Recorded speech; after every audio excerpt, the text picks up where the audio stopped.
Yeah, so I want to start by welcoming everyone, especially the panelists, and I want to thank them for agreeing to join us today. We do this global discourse once in a while, especially when there is a topical issue. Some of my Canadian friends just accuse me that I'm always focusing on Nigerian or Africa centric topics. But unfortunately, it's just that at the time we were about to come on for this session, that is the topical issue on ground. And uh, it is everywhere, it's trending, but most of the things we've heard because of the social media, how would I put it, the new social media trend where anybody's an expert on any issue and any topic. You can even see a grandmom in my village in Africa having opinion on what is happening in Russia just because of that awareness, social awareness, which is good, which is amazing. I'm not against that, but that brings in the problem where anybody, even people who don't even have the background understanding of what is going on, can also drop their comments. And if you are gullible enough, you can go with whatever they say.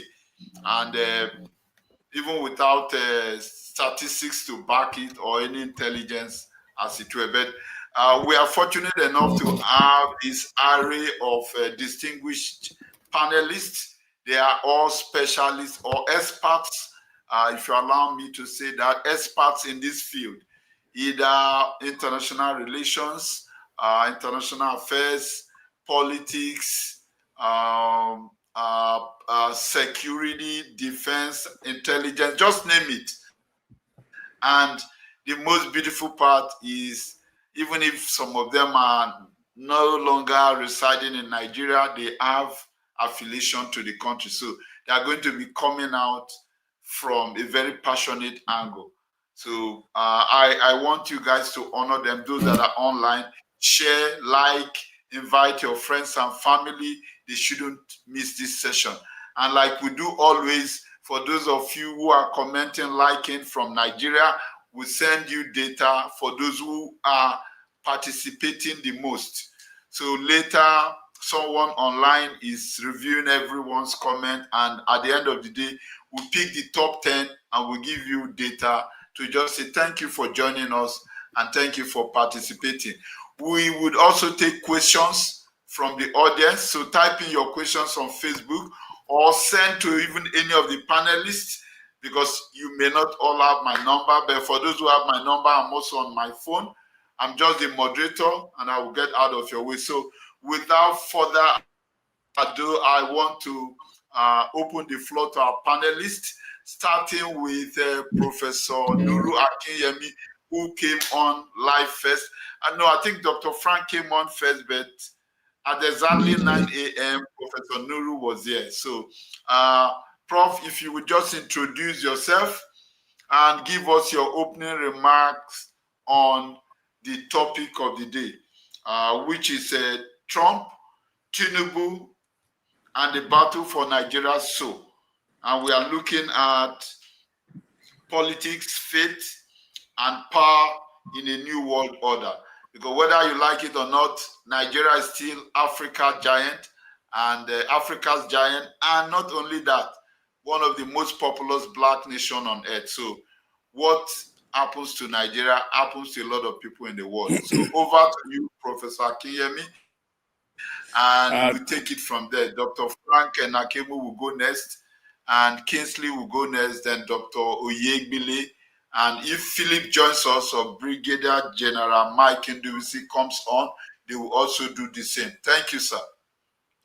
Thank you, Dr. Dike. I really appreciate your invitation to join this panel.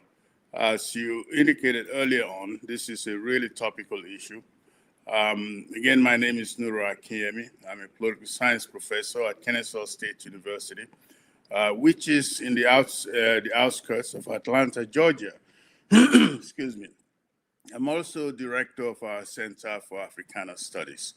I generally teach classes in international affairs, political economy, and most recently, Africa international relations, which I'm getting ready to teach again in the spring. So this is of particular interest to me personally and professionally. So now, when I first saw something in my feed about Trump intervening in Nigeria, at least talking about intervention in Nigeria to save Christians who are experiencing genocide, according to him. At first, I just ignored it. I scrolled past this. This cannot be serious, this must be a joke, because, maybe somebody just pulling our legs. Now, because of all the chaos that's been going on in the United States, which you're all familiar with, I've essentially tuned out of the news. I've gone back to reading fictional books and, just for my own, sense of, how do you put it, my own mental state. I just checked out of the news because every day there is something going on with this guy in the White House. So when I saw this, I thought, well, let me look into it because I kept seeing it. Then I checked New York Times, Washington Post. It's like, no, this is real. This is happening. And then I'm like, okay, we've got genocide going on in the Sudan, in Gaza. We've got the situation in Europe. Why Nigeria? What's going on in Nigeria? Something going on that I'm not aware of? This guy doesn't like Africans. He's called Africa a shithole country. He's given refugee status to white racists from South Africa. He's canceled protector status for Haitians and Somalians, Iraqis, and Afghans. So why all of a sudden he wants to go rescue Nigerians? He said that when Nigerians come to America and see how good it is, that we don't want to go back to our terrible villages. And then all of a sudden he wants to go to Nigeria to rescue Christians. So I said, okay, let me see what Nigerians are saying about this.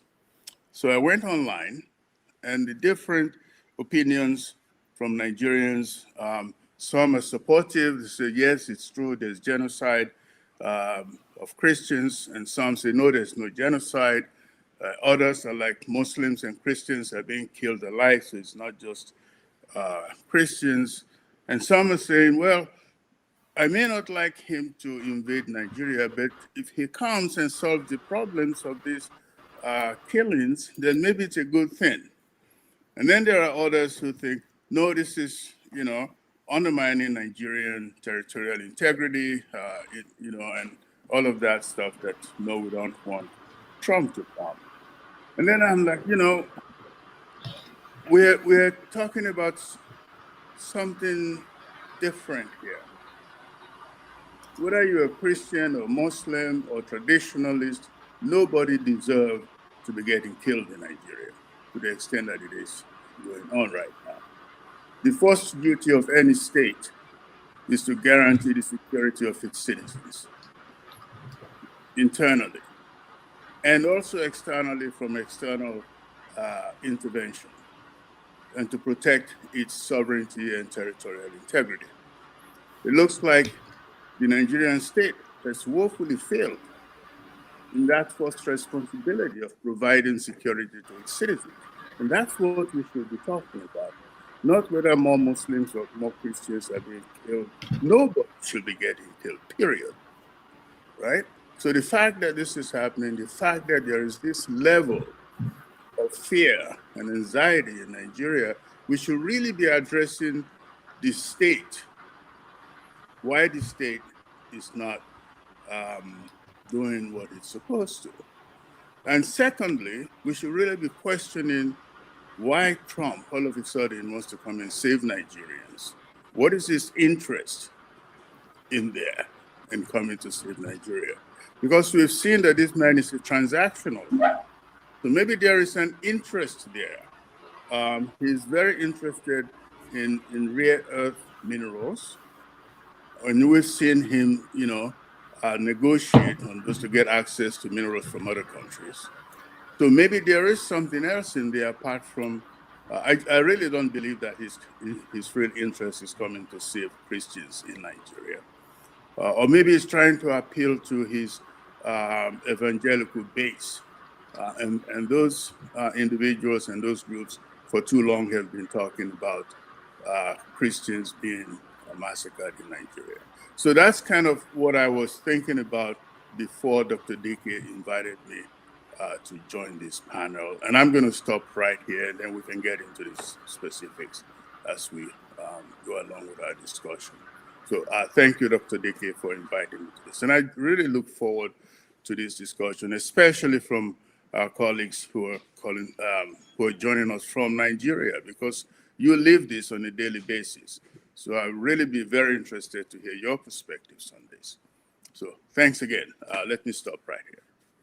Wow. Thank you so much, Prof. And I told you guys, he's well versed in this area. So get your popcorn, get your drinks. Don't leave your seat.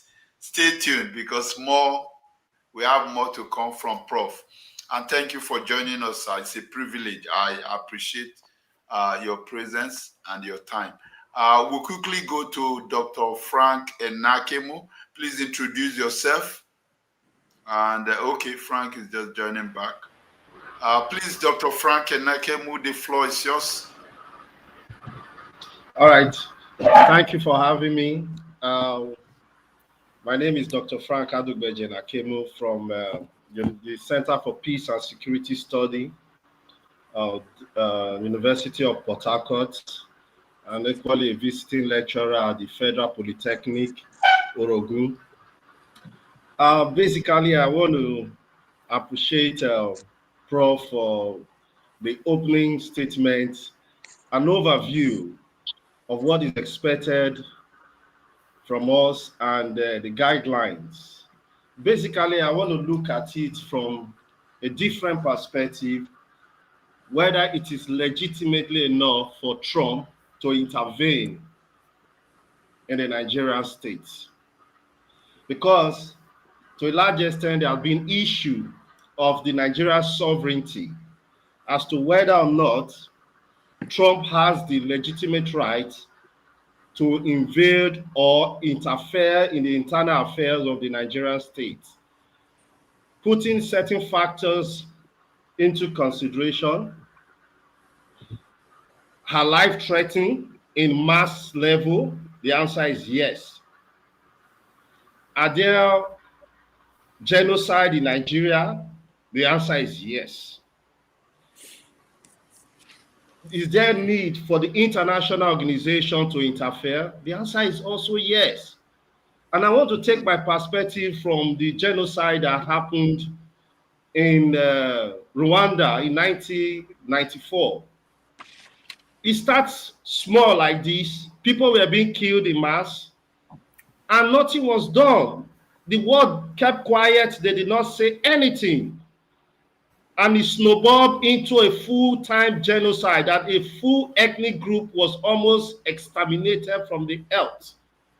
So in 2005, the United Nations norms established what is conceptualized as responsibility to protect, the R2P. If the state fails to protect life of its citizens, when it is perceived that there is act to exterminate certain ethnic group, war crime, genocide as we are experiencing in the Middle Belt and some part of central north of Nigeria, the international organization like Trump will not just keep their hands closed and allow these things to continue. From all indication and what Prof have said, it seems the Nigerian government is complicit to what is happening in Nigeria for not taking adequate action against these perceived terrorists. So Trump trying to intervene, though we may see it from economic perspective, but there's genocide in Nigeria. There is need that the Nigerian state, to a large extent, has not been able to address the issue, the killings of the North, in the Middle Belt. They've not been able to address kidnapping, which is randomly happening every day in Nigeria. So it takes the international organization to tell, look, man, you need to sit up and address your economic, your political issues, such as the genocide of Christians, Nigerian Christians, because I don't want to believe that they are different. These are Nigerians. Like Prof says, they are human in Nigerians. They deserve to live. They are not to be killed. They are not to be deprived. They are not to live in fear. Nigerians in the Middle Belt, Plateau, and Benue State are living in fear. So the international community will not just fold their hands and allow these things to continue. So under the Arrow 2P norms of the United Nations of 2005, Trump has decided to say, let us put this into perspective. It may not be necessary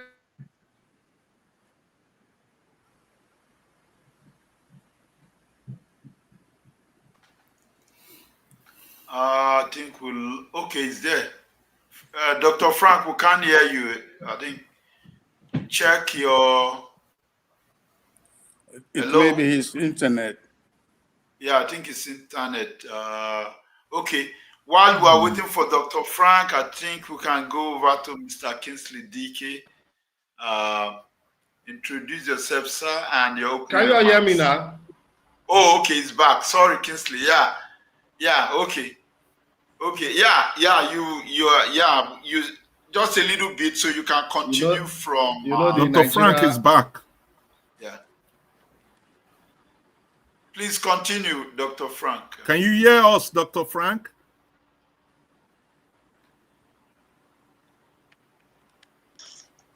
So can you hear me? Can you all hear me, please? Yeah, we can hear you. So what I'm trying to say, yes, sir. Yes, loud and clear. So it is not necessarily first military intervention. This could be in form of support from the international organization. Yeah, if the Nigerian government is overwhelmed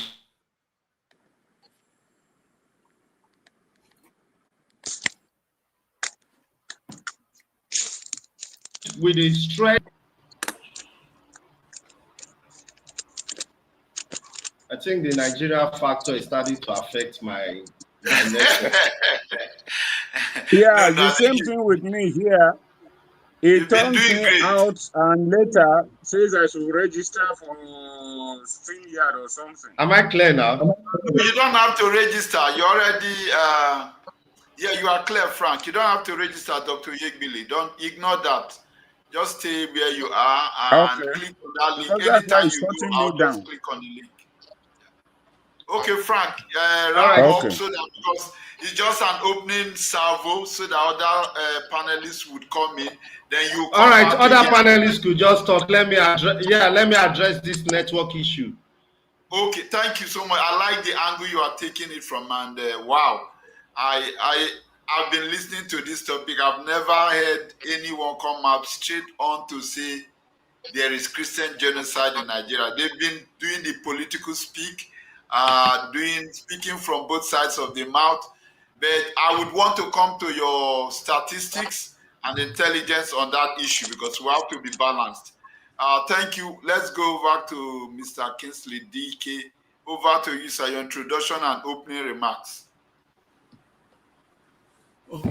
Thank you very much. Thank you, Dr. Jude, for DK for organizing this. Thank you, Professor Nuru Akinyemi, Dr. Frank Enekamu, and Dr. Olayinka Oyegbile. We thank you. He just came back from Taiwan. He hasn't even rested. Then he has jumped into this. So I thank you. I will appreciate you. Having said that, most of the things are very, very straightforward and at the same time complex. The Nigerian issues of killing, allegations of genocide, I say they are complex. Some persons we have watched a lot of killings going on in the Middle Belt. in Plateau State, Taraba State, and Benue State, you know, and the Christian right, conservative Christian right in the United States, alleging that those killings have reached genocidal proportions. So that is one thing that most people, the Nigerian government is saying no, that the killings are as a result, it's not as a result of the belief system. That's not that because people are Christian, that is why they are being killed. They try to point out the fact that most of those killings is as a result of struggle for land, grazing rights. That is the perspective of the Nigerian government.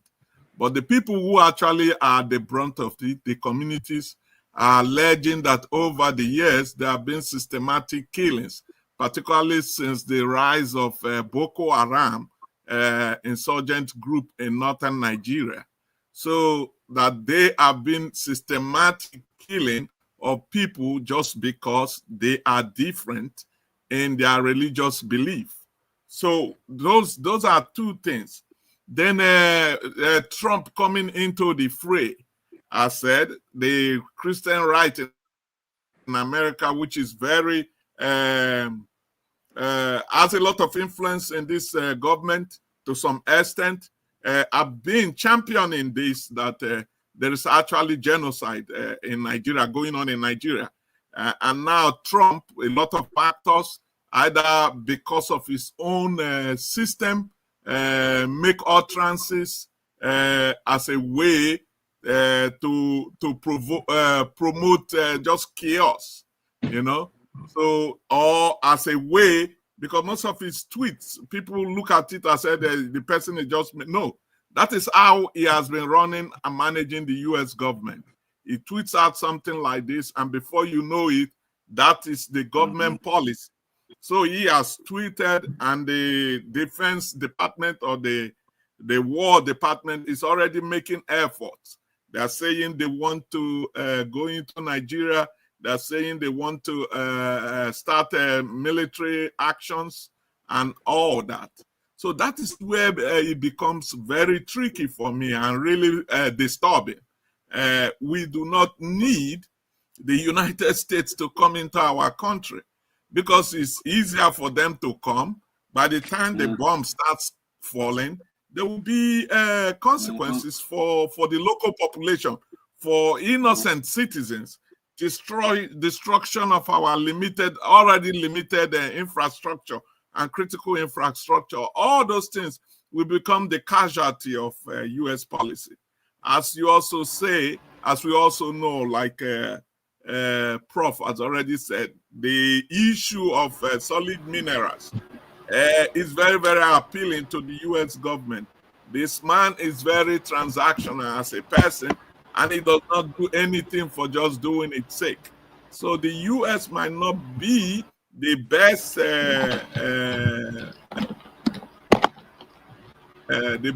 people that you say, okay, let them, even the leadership, let us intervene.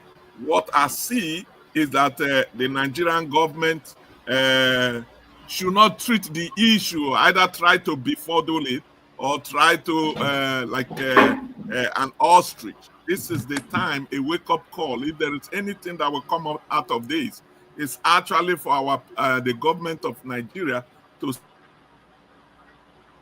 government is the protection of life and property. Over the years, successive Nigerian governments have failed in that regard.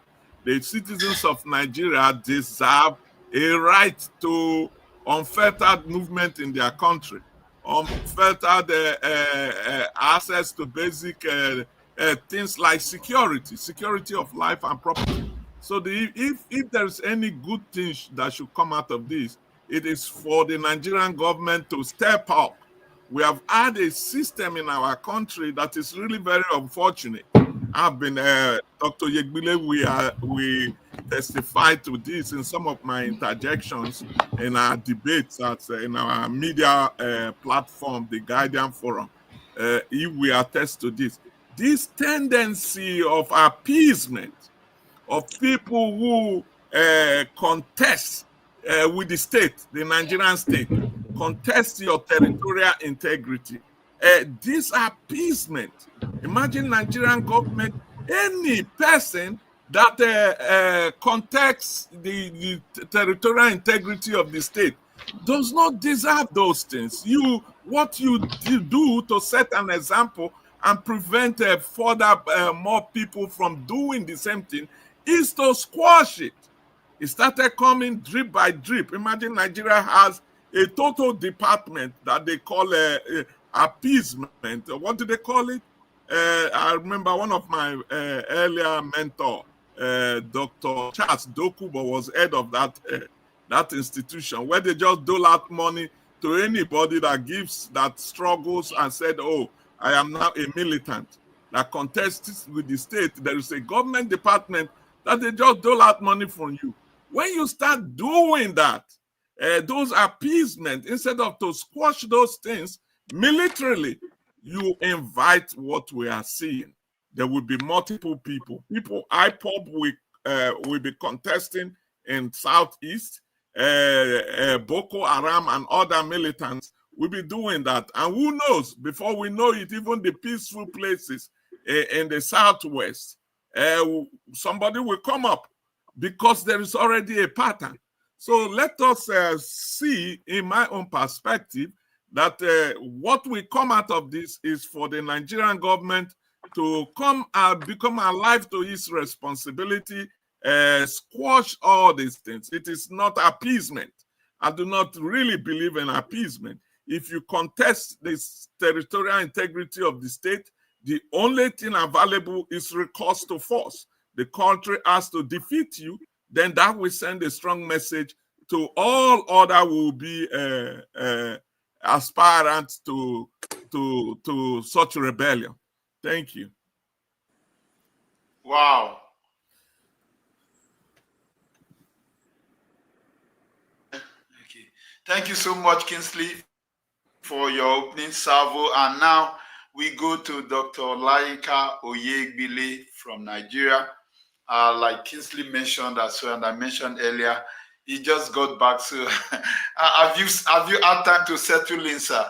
I know as of yesterday, early morning, you were still in Turkey or so on your way back to Nigeria. Have you had some time to settle in? The floor is yours. You are muted, Dr. Oyegbile. You are muted. If you can unmute yourself.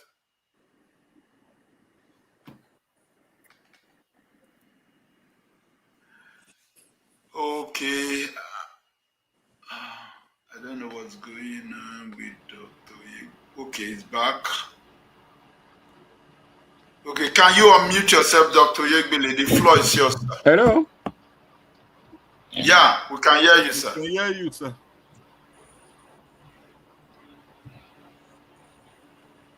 So please introduce yourself and give us your opening remarks. Then we kick off.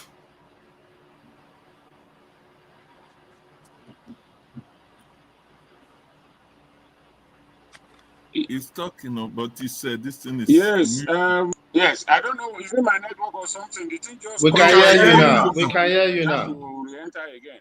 We can hear you. We can hear you now. Okay. Unfortunately, I didn't hear the last sentence or things that my colleague Kingsley said. Okay, so can you hear me now? Yes, sir. Yes, Yes, sir. we can hear you. Yeah. Loud and clear. clear. Introduce yourself and your opening remarks. I'm Dr. Laika Oyegbile. I'm a journalist. I've been a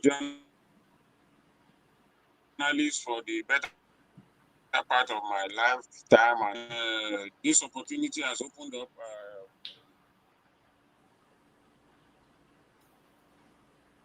Yeah, it might be the internet connection. It's the internet connection. It's the internet connection. Okay, we'll wait for him, but while we wait for him, I just have a couple of teasers to start with. Win. It's been interesting hearing from at least all of you, your opening remarks. But from okay, yeah, Dr. Yebile is back. Sorry. Okay, we can hear you, sir, if you are ready to go.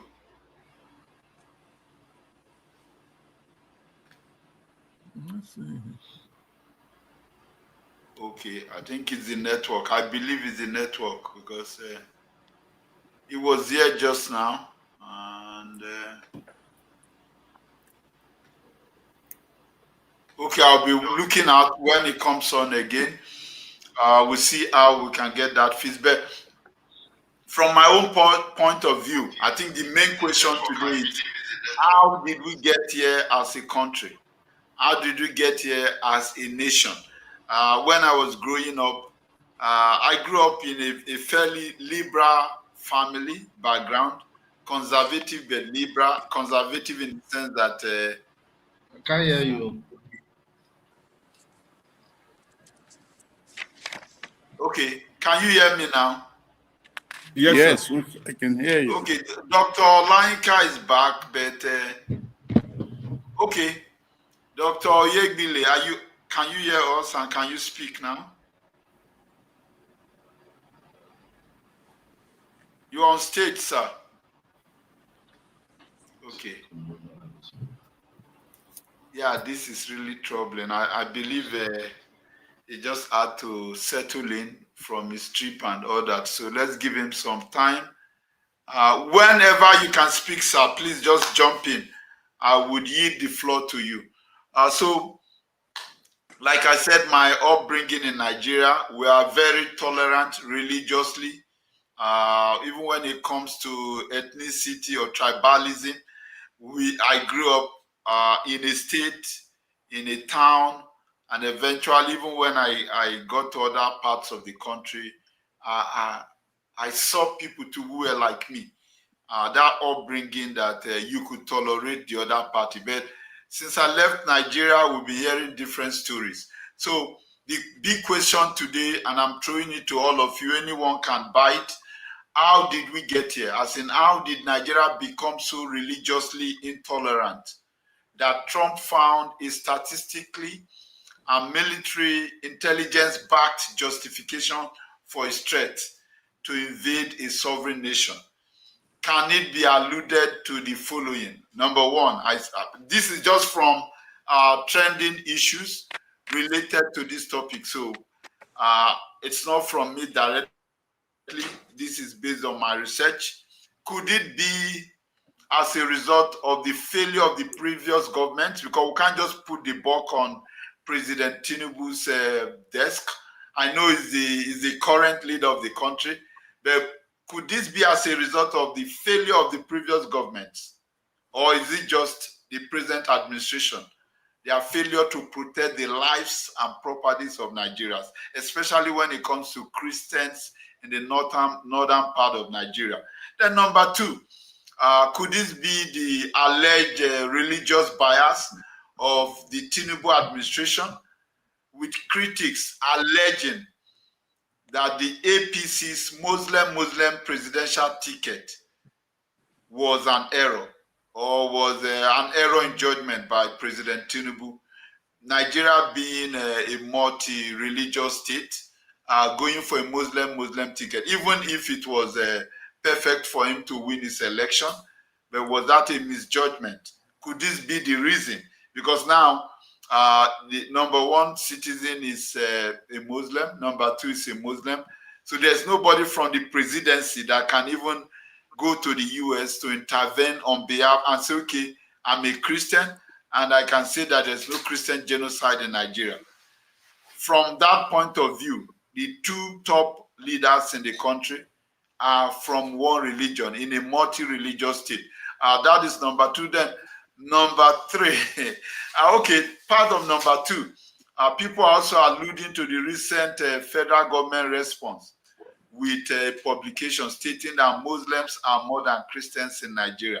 That came from Aso Rock, and that to me is embarrassing. at this point in time, that is not the type of response that should come from a responsible leadership. But that is up for the panelists to decide, not for me to take sides. Then number 3, is it or could this be alluded to the failure to appoint diplomatic envoys like ambassadors for over 2 years into this administration? I would want Kingsley and Professor Akinyemi to touch on this, because you are the international relations experts on this panel. Then number 4, could it be Tinubu's or APC's alleged alliance with some members of the U.S. Democratic Party dating back to the 2015 election, when this is also alleged, so it's not a statement of fact, but it's alleged in the public that then the APC consulted President Barack Obama and his team in their bid to unseat President Goodluck Jonathan.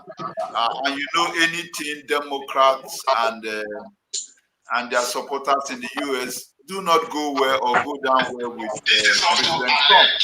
Then finally, could this be hello? I have to change my position. Hello? Yes, I will allow you to continue. You there, Dr. Yekule is there. Yeah, please, continue.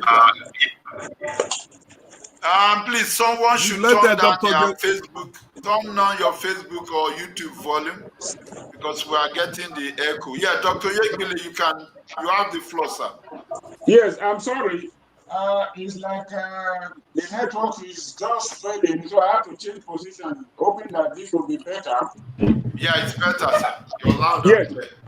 As I was saying, let me, I've said the niceties, so let me go straight to the point. Yeah. Yes, I said I've been a journalist and now a media scholar, writer, and whatever. So let me go to the issue at stake. Yes, sir. Yes. You know, when I first saw the news item and the way it was reported, especially in the Nigerian media,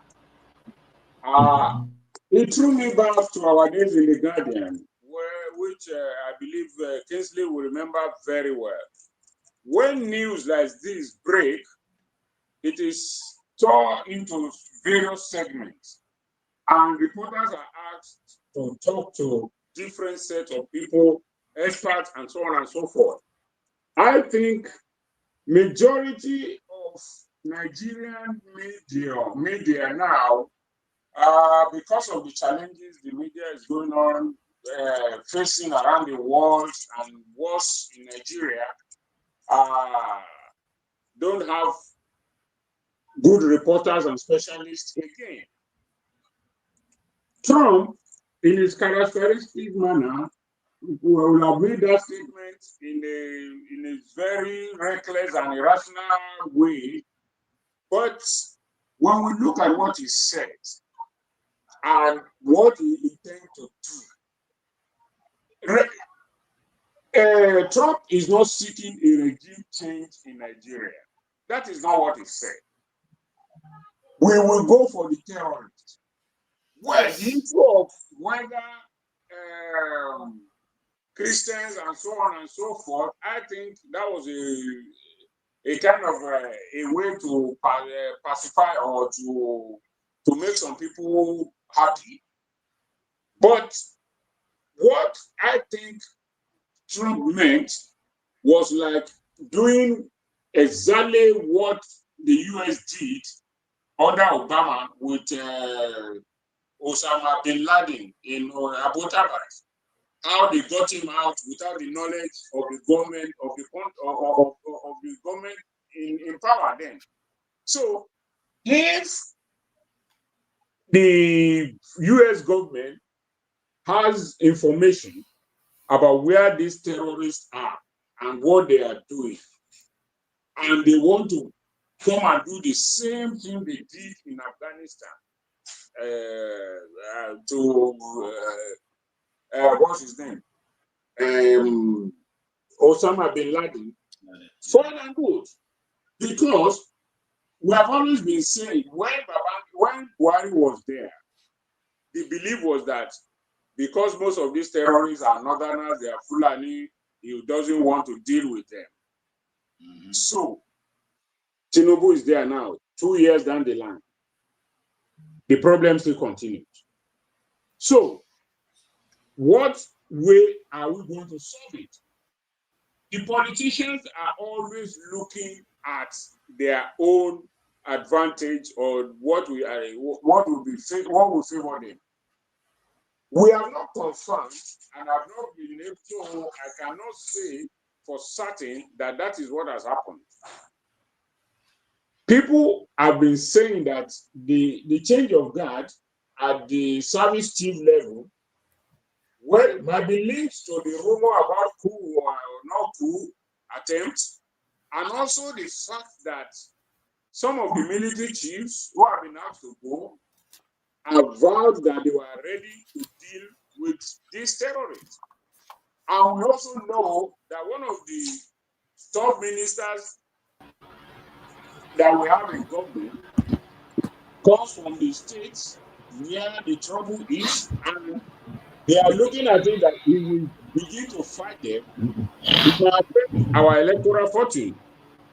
Don't let us forget that when Goodluck Jonathan, former President Goodluck Jonathan, was ready to fight Boko Haram and the other terrorists, then there were repercussions for him, and there were discussions that he wants to decimate our population, he wants to kill our children. Let us dialogue with them. They will leave terrorism and all that. So it is the same thing that I see that is going on.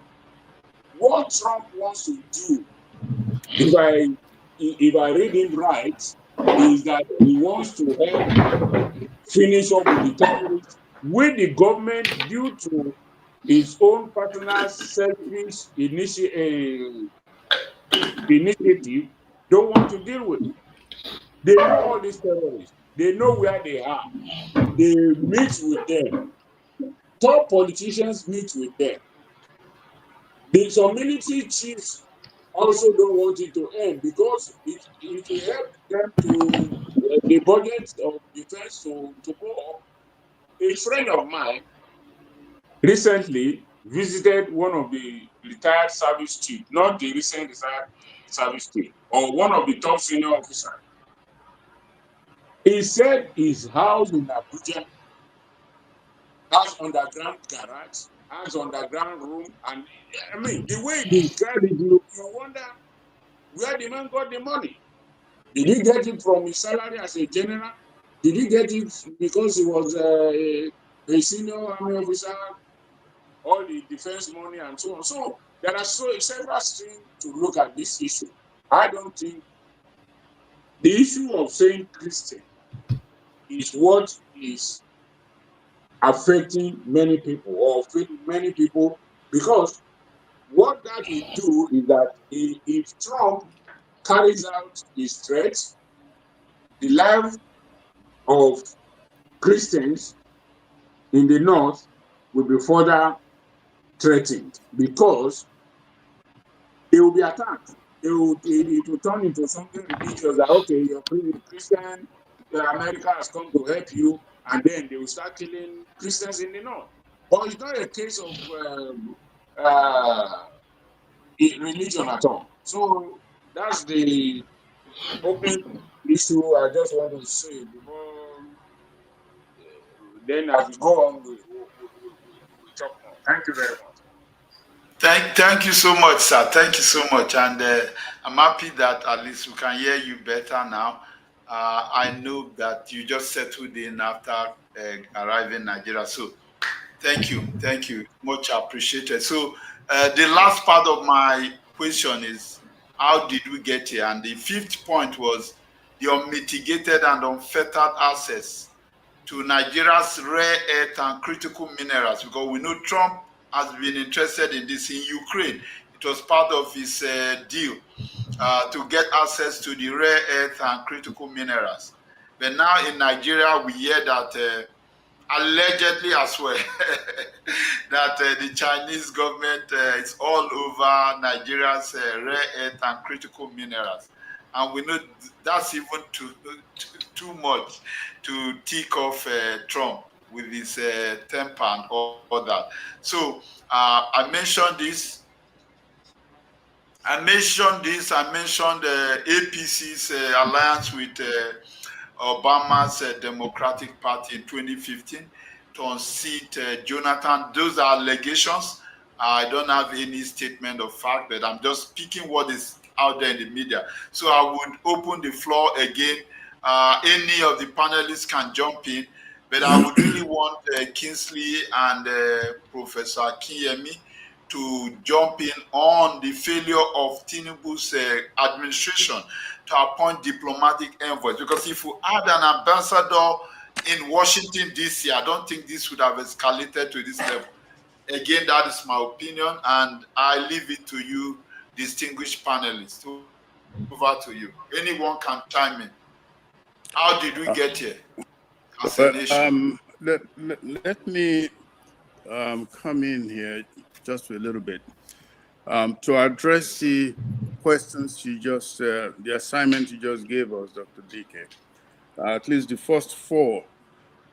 This assumes that this is a new problem, that it just started either with Tinubu government or the previous governments.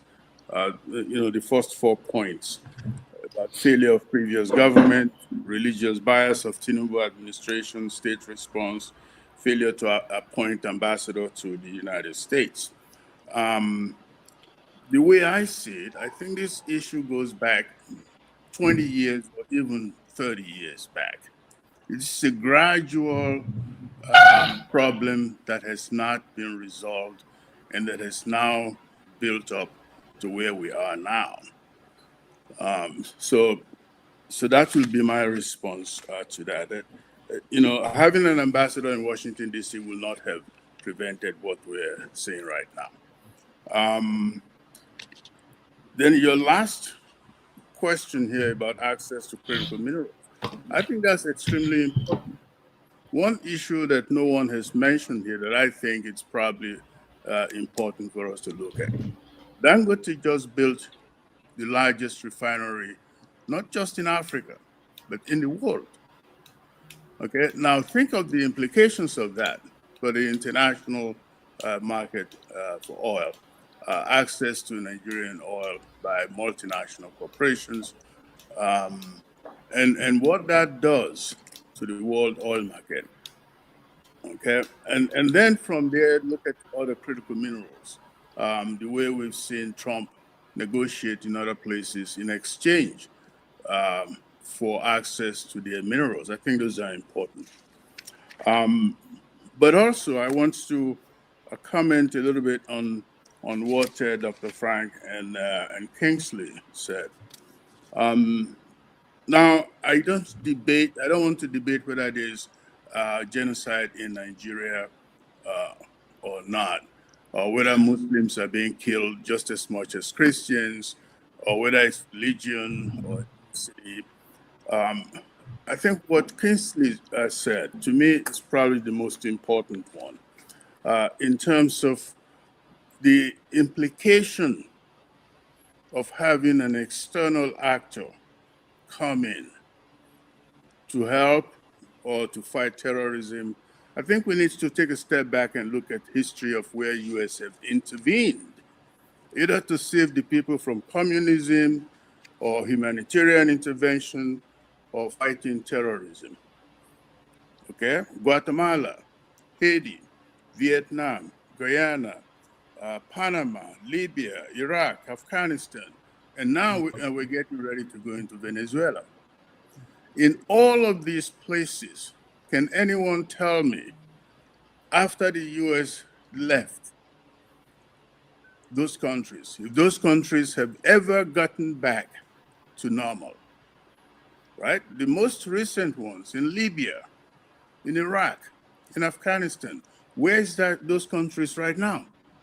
So do you really think, or anybody really think, the United States coming to intervene in Nigeria either to stop genocide or to fight terrorism, is going to be, in the long run, in the benefit of Nigeria. Nigerians are going to be the ones doing the dying.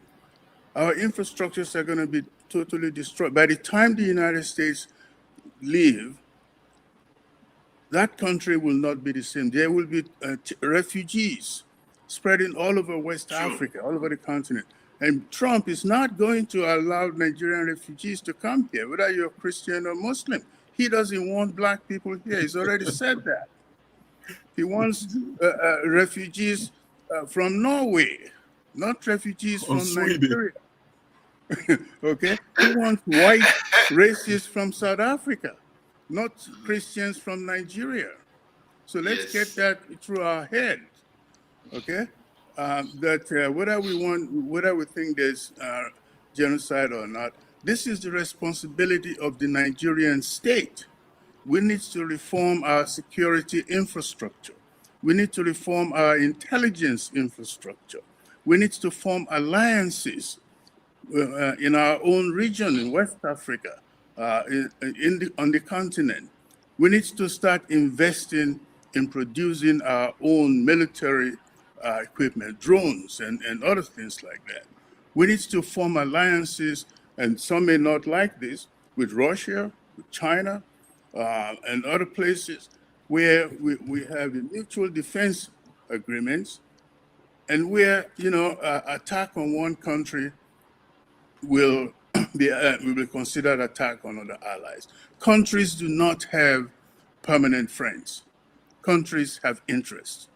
And when those interests changes, those alliances change. Nigeria right now, who are our allies? Do we have any domestic production of weapons? Do we have any way to even defend ourselves against any kind of external intervention? So we need to focus on the corruption in Nigeria that has led us to this point. If you look at Nigerian budget, every year there are billions of dollars allocated to defense. What happens to this money? Look at our police, right? When they're walking down the street, they look like homeless people. Go to their barracks. Their barracks look like refugee camps, right? So we need to reform our police system, our military system. People need to have pride in those jobs. About 50% of our police officers are guiding VIPs. All right, you go to the supermarket, you see a police officer carrying the handbag of the wife of a VIP. That's what they're doing. They're not providing security to the citizens. So until we address those domestic issues, we will always be at this point. And those are the issues that hopefully maybe this focus by the United States will be a wake-up call for the Nigerian government to start taking these things seriously. Because we are going down the path of state failure, where everybody will now produce their own security. And we're already doing it. Look at the homes we're building, those who can afford it. First thing we do is we do big walls around our houses. And then we put barbed wires and electrified stuff on those walls. And then we put security cameras all over our houses. And then we put these iron bars on our windows. On top of all of that, we hire a personal security guard. And then we have a community security guard that we're paying for. So we're essentially providing for our own security. We're so afraid we build prisons for ourselves in our own homes. We can't drive across the country because we are afraid of being kidnapped. And, so all of these are issues that the state should be addressing, not some foreign governments, not some international organizations. We are the only ones who can solve these problems, not an external actor. I think those are the things that we need to be emphasizing to the Nigerian government. And we need to be holding them accountable. What have you been doing with all of these allocations for security? What's happened to them? Okay. Yeah. So I'm going to stop right there. Sorry, I keep going on, but all right. No. My perspective on here. We couldn't hear you for about 2 seconds there, but you came back. Okay, thank you, sorry sir. about All right. that. Dr. Jude and others, I don't know if you can hear me. Yeah, we I can. don't know if you can hear me.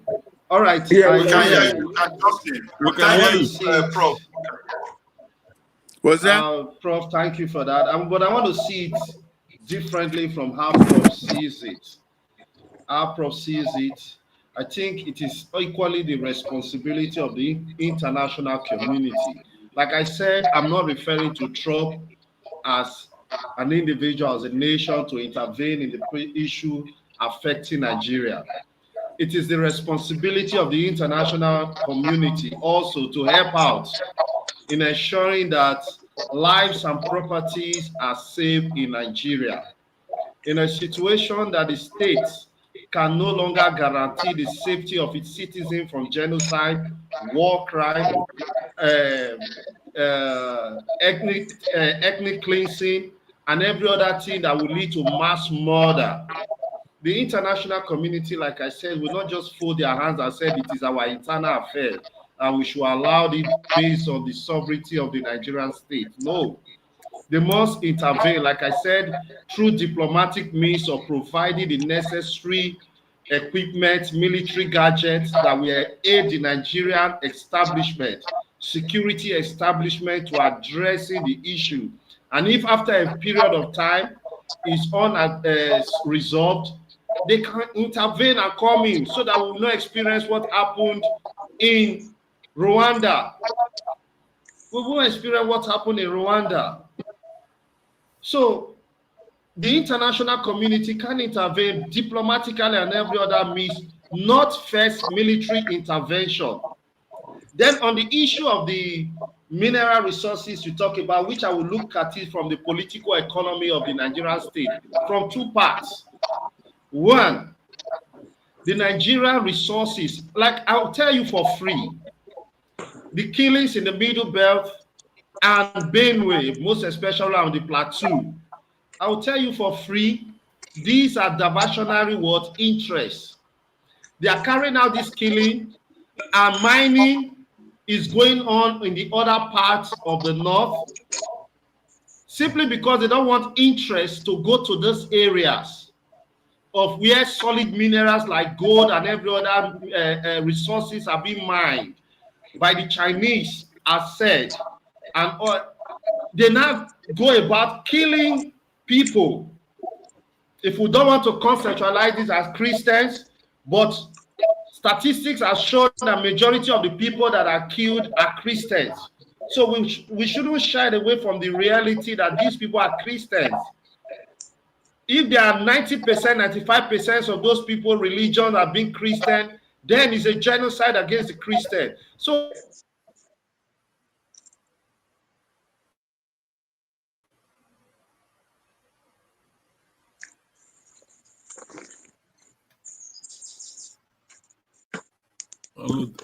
Dr. Ona, thank you so much. Prof, thank you.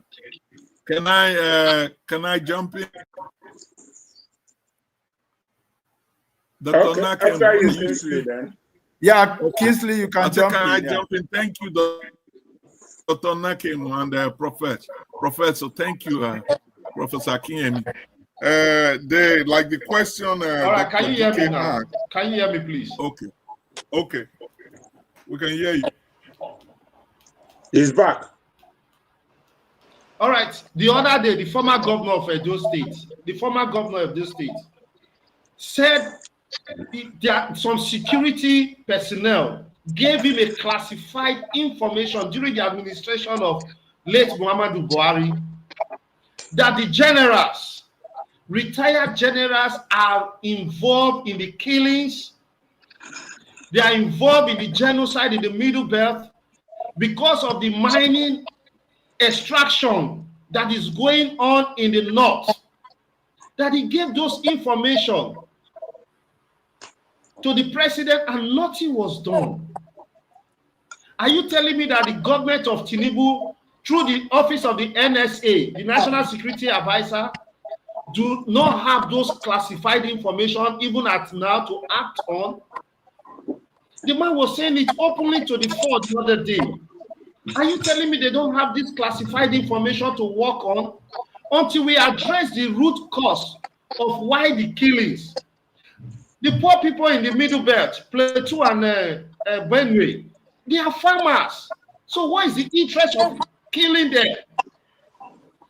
To a large extent, I'm not seeing any religious crisis in the north.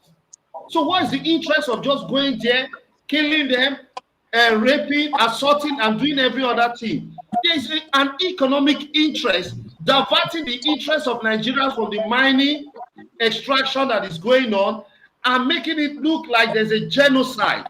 So whether Trump is coming because of the economic interest, there's already an exploitation and exploration of the Nigerian resources, making the Nigerian people to suffer to the extent that people are being what?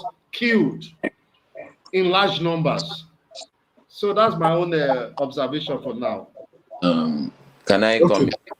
Yeah, you can come in. I just want to say, Dr. Nakemu, thank you so much. I was going to ask you about the statistics on the genocide, but mentioning the comment from a senator of the Federal Republic of Nigeria could suffice for that. So thank you. Over to you, sir. You can come in.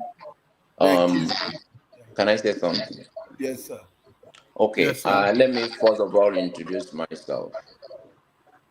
I quickly want to speak because. Oh, okay. Wait. Dr. Chris, wait. I'll introduce you. Sorry, I thought that was a prof trying to do a follow-up. I'll introduce you.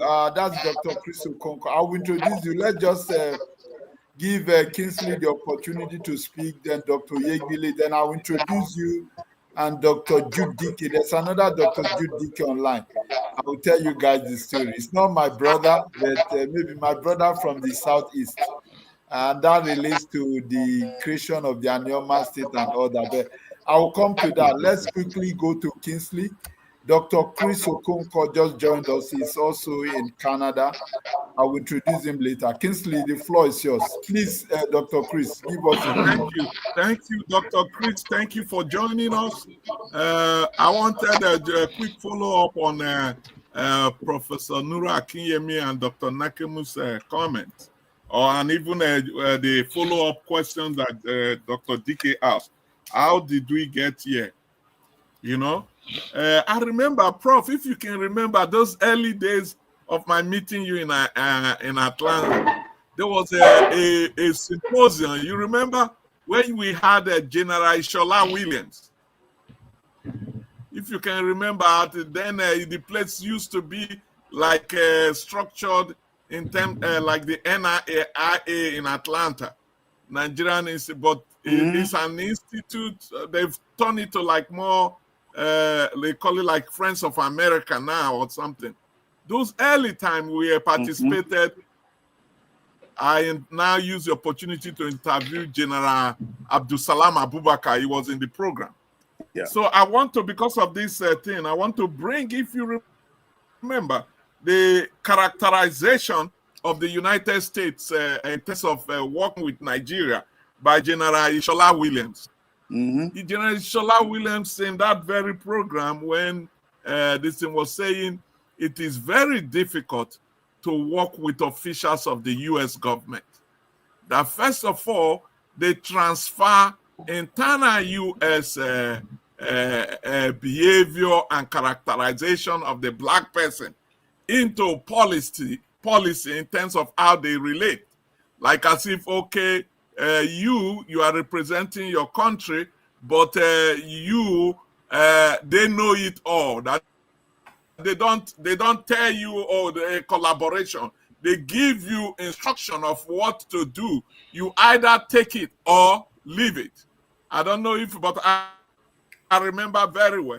And having had the opportunity of living here, of working for the U.S. government, of reporting foreign affairs, some of those things are not without. Are not, you can't say they are not valid. You have those snippets of behavior. Occasionally, you can see one or two people who are humble by nature, but just the average way the U.S. conduct itself in international stage, in all those kind of settings, that is out. So I have a problem, and this is very big with us as a country. We are always outside centric. The Nigerian believe there is somebody who is going to save him. Oh, either he's my brother in America who is going to save me, or Europe is coming, Trump is going to save us. Nobody will save you. You have a responsibility to do for your country what needed to be done so that your country could be respectable. You know, all these outside, everybody thinks. You do think it does not work that way. The US coming into Nigeria, do you know the consequences? The country will never be the same way. We're even just saying Trump is transactional. The United States policy in things like this are transactional. The US will not spend a kobo in defense without getting it back from you. So these are the things, this outside centric, and it is because of maybe the failure of our internal system.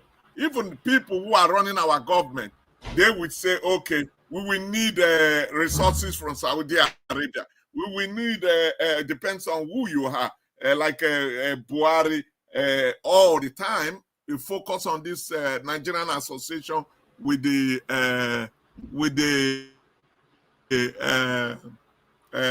Muslim countries, and all that can align our foreign policy orientation, and deviated from certain structural level of how Nigerian foreign policy operates. If I may just point out, there is what we call the concentric layer of Nigerian foreign policy. You know, you first of all deal with things that are within your Nigerian interest. Is always, how can we influence our environment? How can we be able to get that kind of unity, be a leader, a regional leader from the West African area states to the organization of Africa, the African Union. It's no longer the OAU. So the African Union, and that is how the country has always functioned. Then from there, there is all this non-alignment that has now turned to the BRICS. That is how the country functions, you know? And those things by their unique nature has also helped the country. So my greater emphasis is for us, we have noticed some of the problems in our internal order. Let us go deep down and start rebuilding our country, issue by issue. If there are structural deficiency in how we run ourselves and organize our society, we try to fix those things. All the things alluded to by Professor Nuru Akinyemi, these are the things, they are very minor. They are very minor. Protection of life and property. You have a police that does not work because you don't take care of them. You have soldiers that will go sell. Can somebody who don't know what it is? It is an honor to serve your country. It is a great honor to serve your country. You will see young men that has opportunity to serve Nigeria because we have had this system where things are just, people just treat their responsibility anyhow. People have no conscience to say you have great opportunity to serve your country. All you think is consumption, to useless things you don't even need. And you leave the duties, the obligations to the society. All these things are the things over time that is militating against our country. If there is somebody, this is the trust. As I really see this Trump statement as an opportunity for us to dig deeper and try to use it because of the national imperative of this to coalesce a consensus and the government digging to address all these issues, internal dysfunction, that makes the average Nigerian always have to be the way people say things about their country. Sometimes you wonder and say, oh, how can you be this disloyal? You know, but sometimes that is what it is. Let us use the opportunity to all the structural deficiency, the Nigeria, what people call the Nigerian fault lines. Let us fix our country. Let's make the police force work. Let's make our institutions. People think that, okay, when you come abroad, it is different. No, it is just the same way. We allow most things happen. Then all our good institutions over time cannot function the way before. In Nigeria, the schools were good. If you are a teacher, my father was a teacher all his life. The job was respectable. If you see where my dad is addressing people, my father can go from house to house and say, you have a brilliant son. Please enroll him in school. This person is not somebody to be wasted. He will spend time to convince parents to send their children to school. Not one, not two. Those institutions were good. The hospital system, they won't go, even in the pharmacy system, people will not go knowing that medicine is fake. You import fake things and come and distribute within your system, killing people. Ordinary small things as analgesic, painkillers. People get powdered instead of and people are doing that. You know, so the Nigerian problem, the way I see it, I want this President Ahmed Tinubu to really dig in, get into not 2027 is not here. You start thinking of how to appropriate power. That should not concern you. Work for the people of the country. Do what is necessary to fix the country. Not play in politics the same way, quarreling all the governors so that you just remain in power. Is it power for power's sake or power to do the right thing for the people? Sometimes I get so emotional when I see the kind of things going on in our dear country.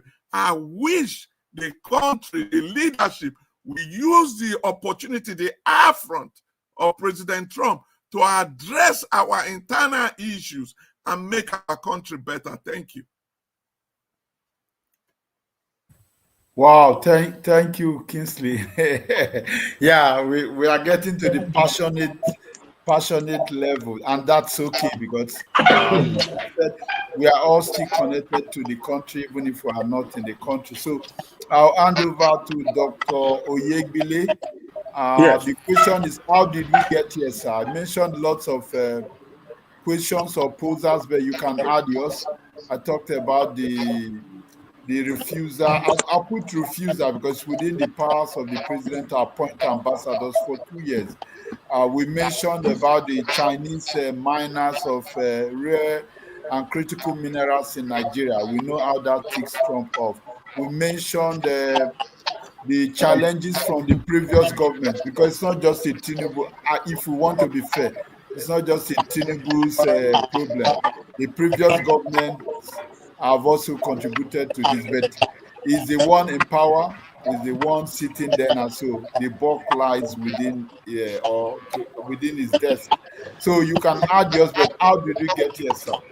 Okay, I'll be very brief in my intervention because some of the things I wanted to say have been said by others, so that we don't keep repeating ourselves and prolong the matter. First, how did we get here? We got here because Nigerian leaders don't have the political will to address the issues. We have the capacity to do things.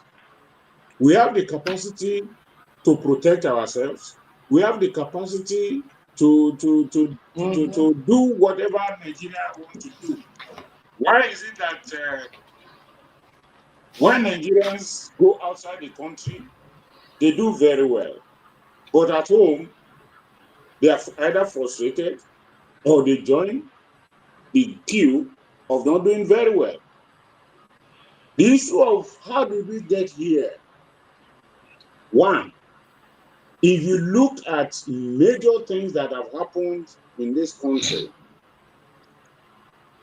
you also want to believe that it is happening because it is allowed to happen because it favors one section or one religion over the other. The Chibok girls, almost all of them have either been released or rescued or whatever. The only one, or the most important, the biggest sore thumb in that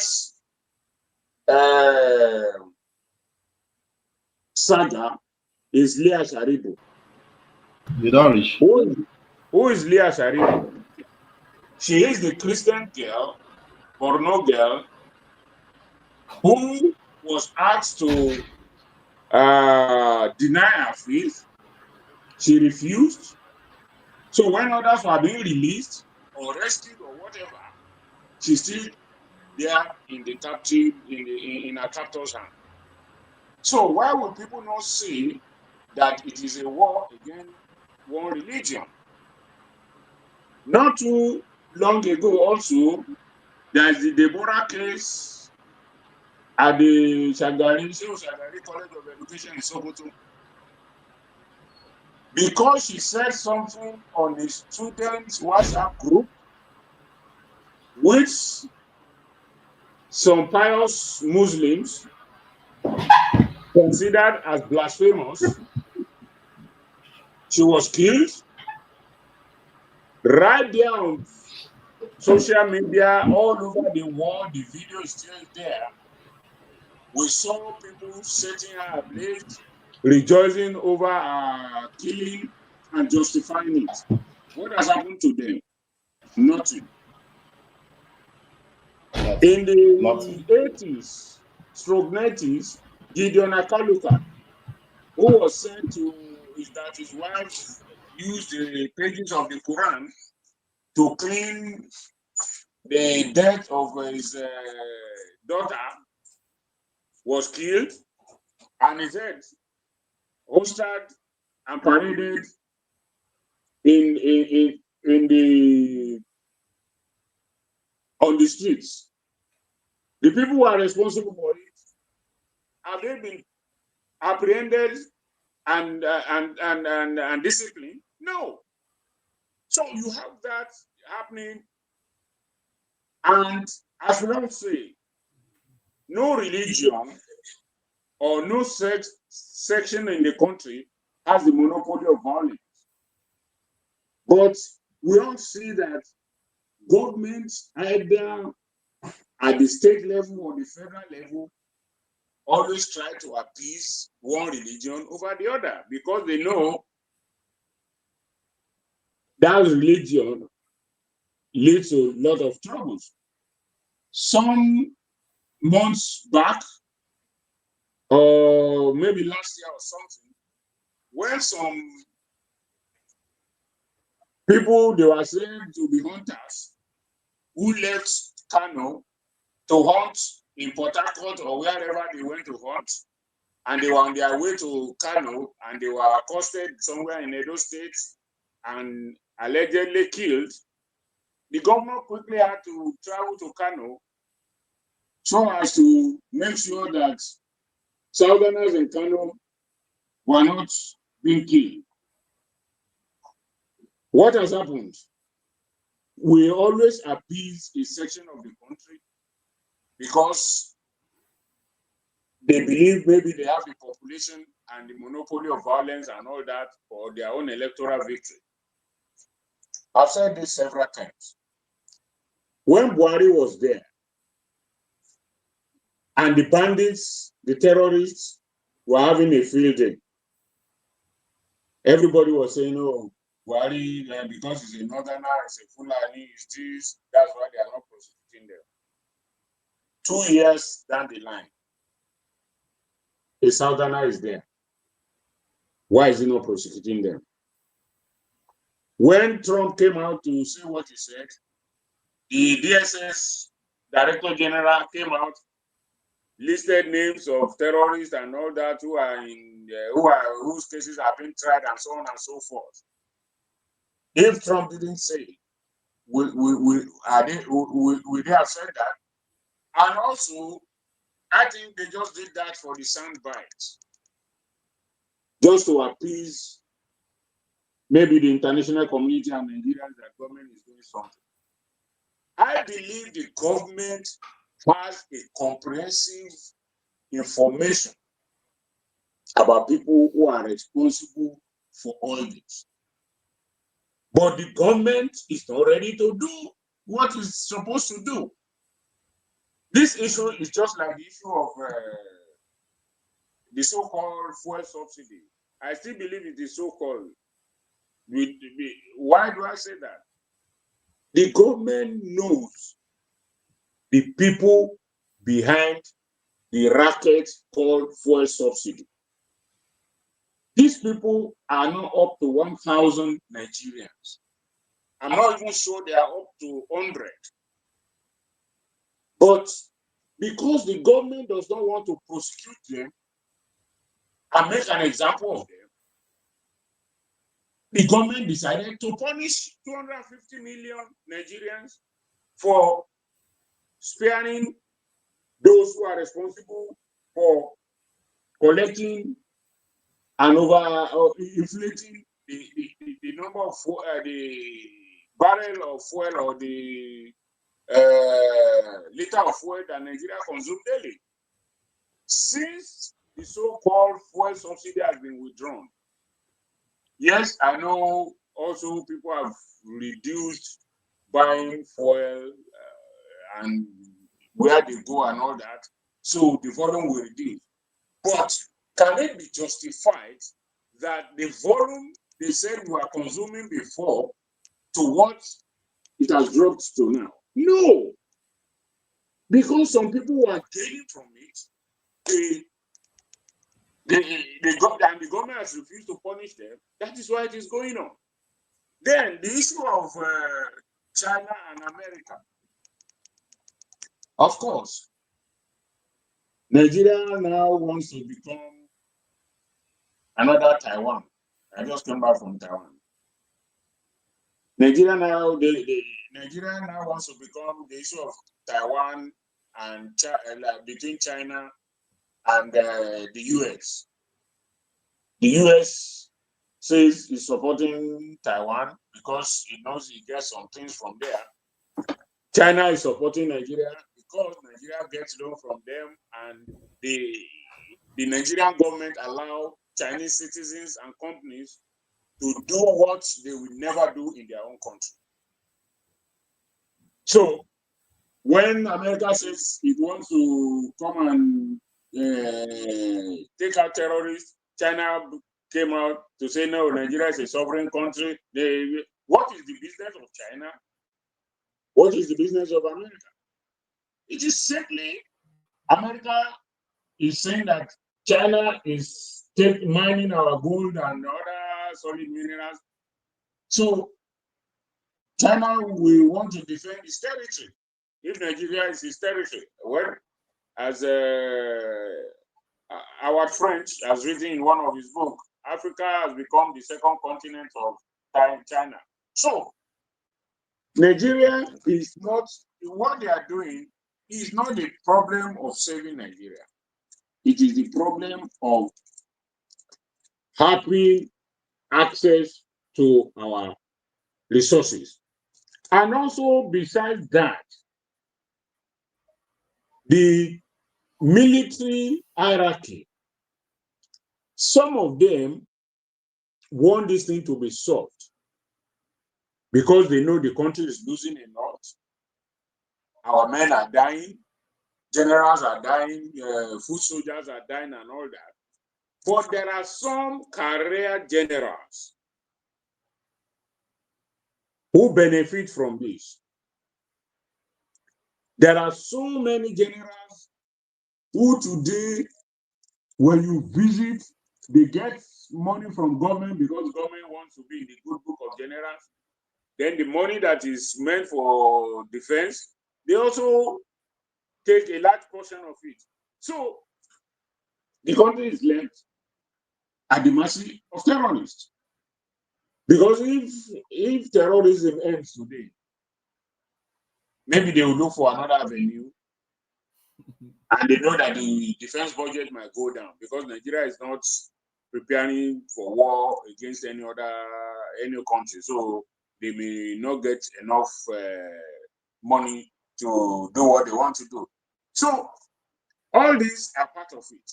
And the issue of whether it is because Nigeria has not appointed ambassadors and all that, well, I'm not an expert in international affairs and all that, but at least as a journalist, the little I know is that that may be part of the problem and it may not be. But the government excuse has always been that because the government is broke, they didn't appoint ambassadors because there's no money. They want to conserve foreign exchange and all that. So, if you don't want to appoint ambassadors or high commissioners, is it compulsory that all your countries you must appoint ambassadors to them at the same time? So why not appoint ambassadors or high commissioner to some strategic countries? When Tinubu was going to contest or come in, they said he's a man who built Lagos. And I laughed at that. But then, even if they say he's a strategist, is this, is that, why is it that strategy has not worked at the federal level? Why is it that you cannot use that to develop Nigeria? The truth of the matter is that as a career politician, Tinubu's eye is not on this first term. He has secured that. What he's aiming for is another term. He wants to come again. So even if he's going to take any action, which I doubt, when Obasanjo was there, 1999 to during the first term, the issue was, he wants to secure his fourth term.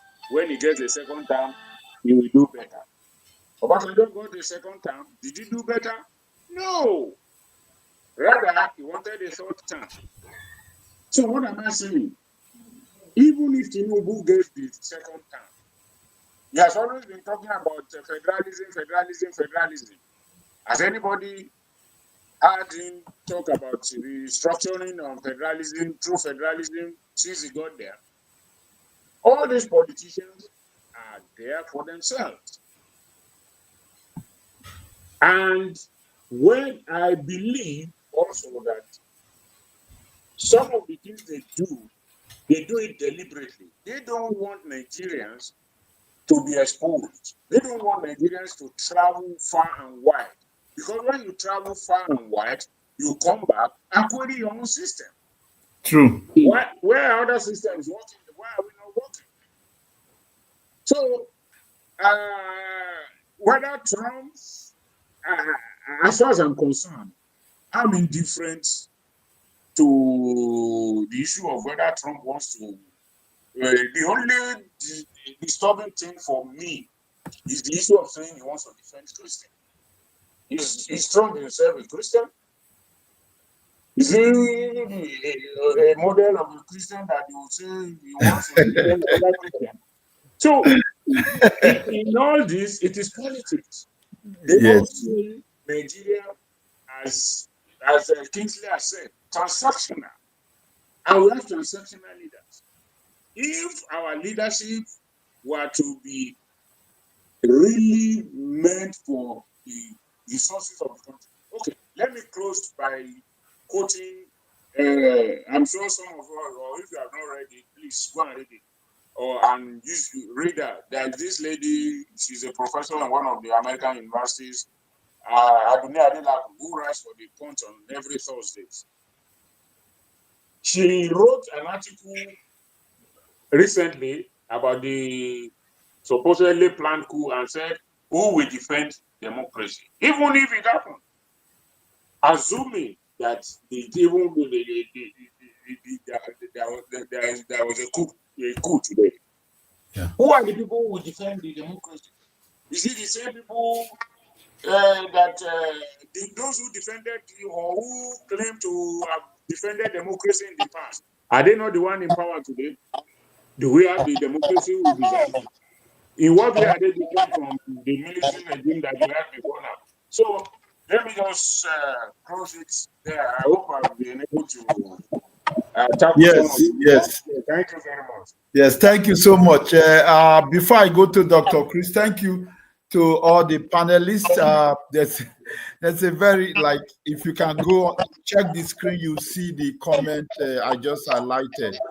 Ugochukwu Aniteze from Facebook Live says, very good topic that can never be overemphasized, but we should also think outside the box. I think the major root of all these can also be traced down to our electoral systems, whereby we voted based on religion, tribal, and ethnicity.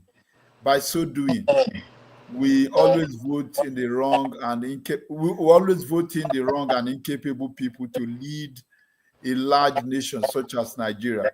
In Nigeria, there's a particular tribe that believe it's only them that can vote. I'm just reading it directly, and unseat a president.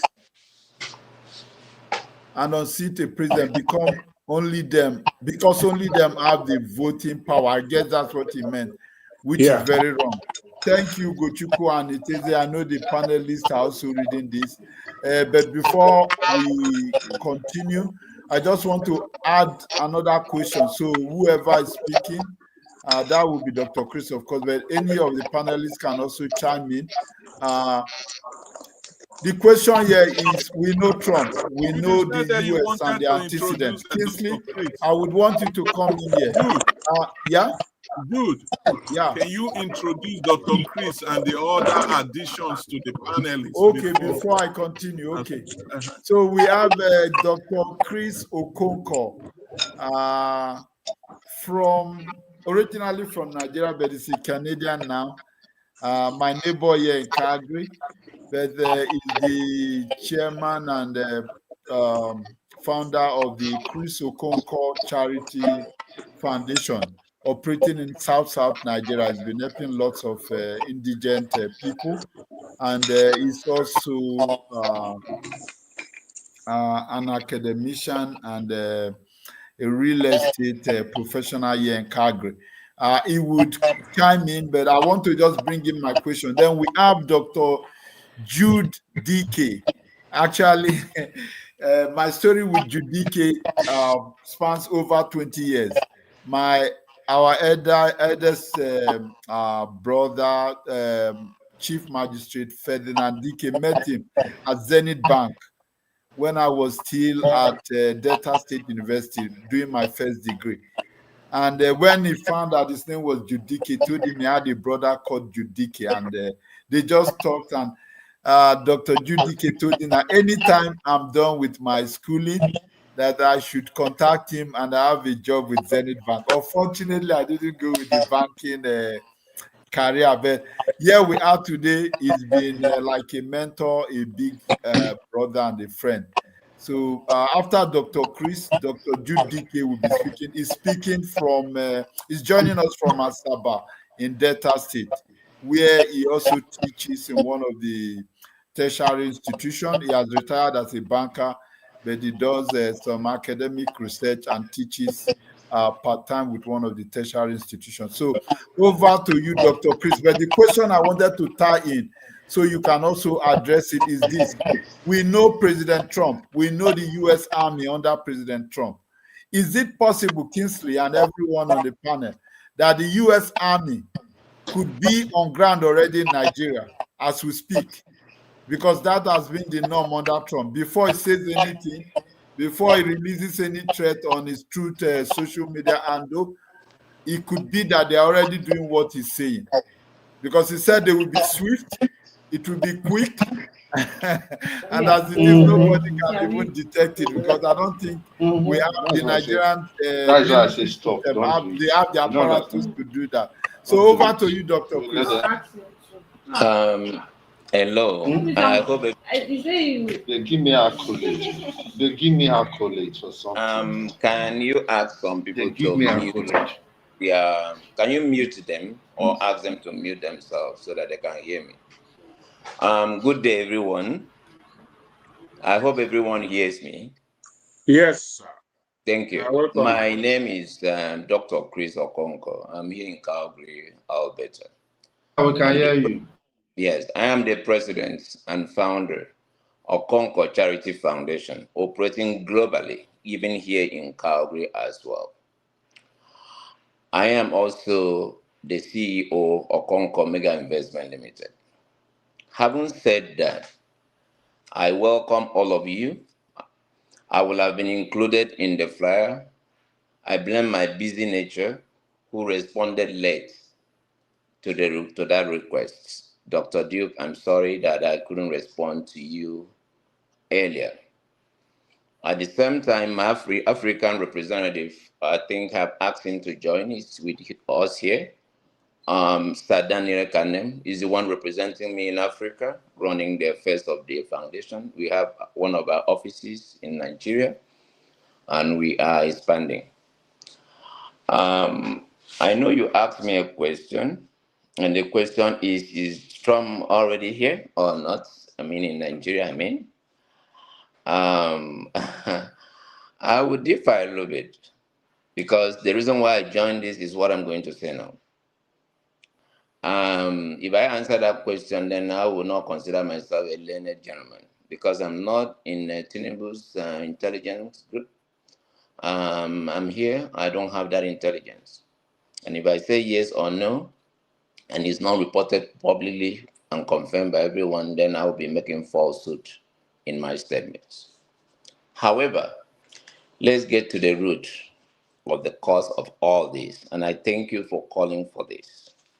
And before I get to this, I want to, with due respect, ask all of you that are not in Nigeria, even if you are in Ghana, but as long as you are not now in Nigeria, my question to you, which you answer your conscience, is why are you where you are today? If you were going to where you are today to visit, for you that have finished the visiting, why are you still remaining there? If you went for school, just like I came for school, why are you still here after you've done school? Whatever take you out from the shores of Nigeria to where you are today, for those that have finished their mission, what they went there to do, why are you still there? That's the question you have to answer your conscience.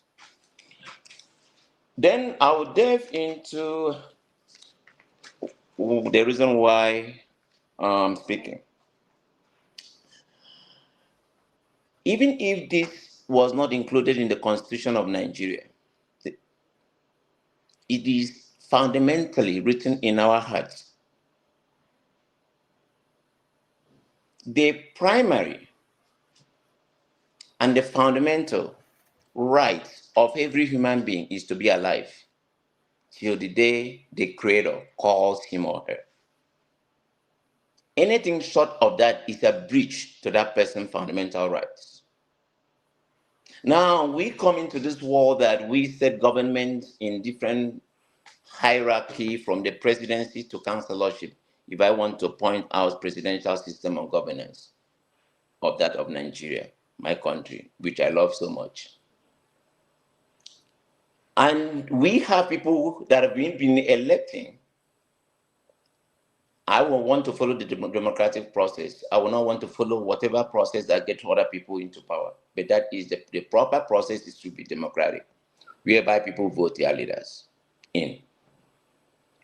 when they swore allegiance, is to protect life and property. And the reason is that why they even include property is that for you to be alive, you must live in a house.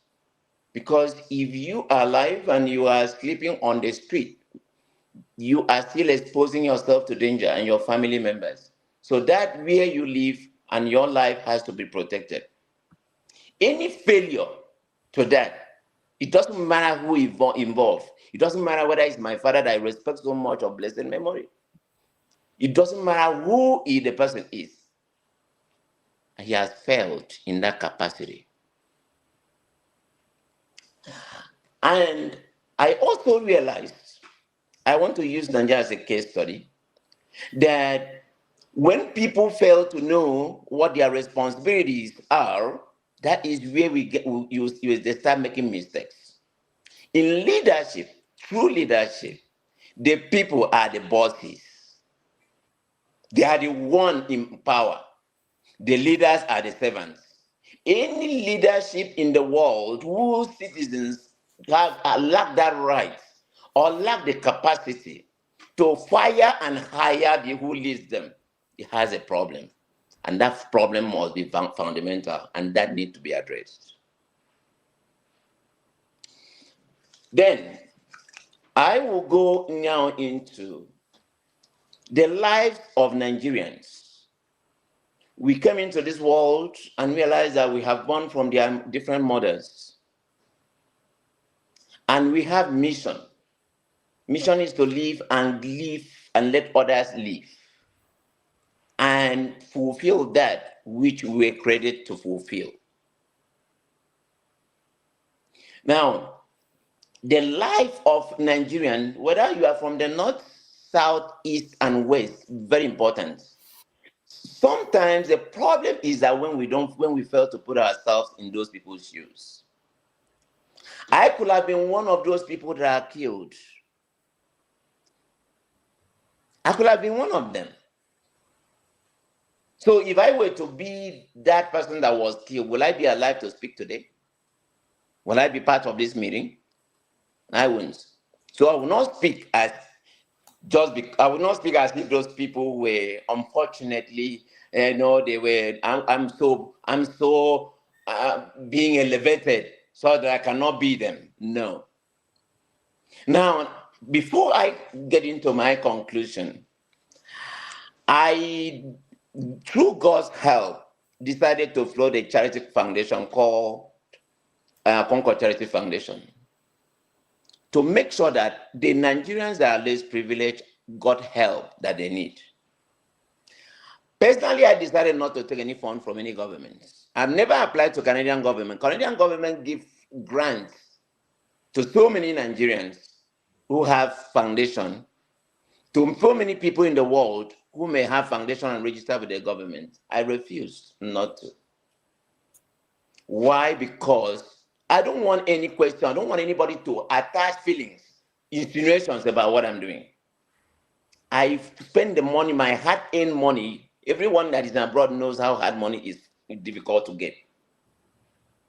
To fund, and we make sure that reach the people that are forgotten. My African rep who is joining this call can tell this. So it disgusts me when I hear people, it doesn't matter who that person is to me, talking about resources, talking about things. We should be talking about life. If the people killed your family members, is this how you're going to address? If the people that were killed were your cousins, is that how you're going to address? At this point, I don't think it's necessary for us to be talking about what kind of resources Nigeria has or not. I'm not interested. Nobody should be. We should be interested in talking about how we protect the lives of Nigerians. And here, my solution.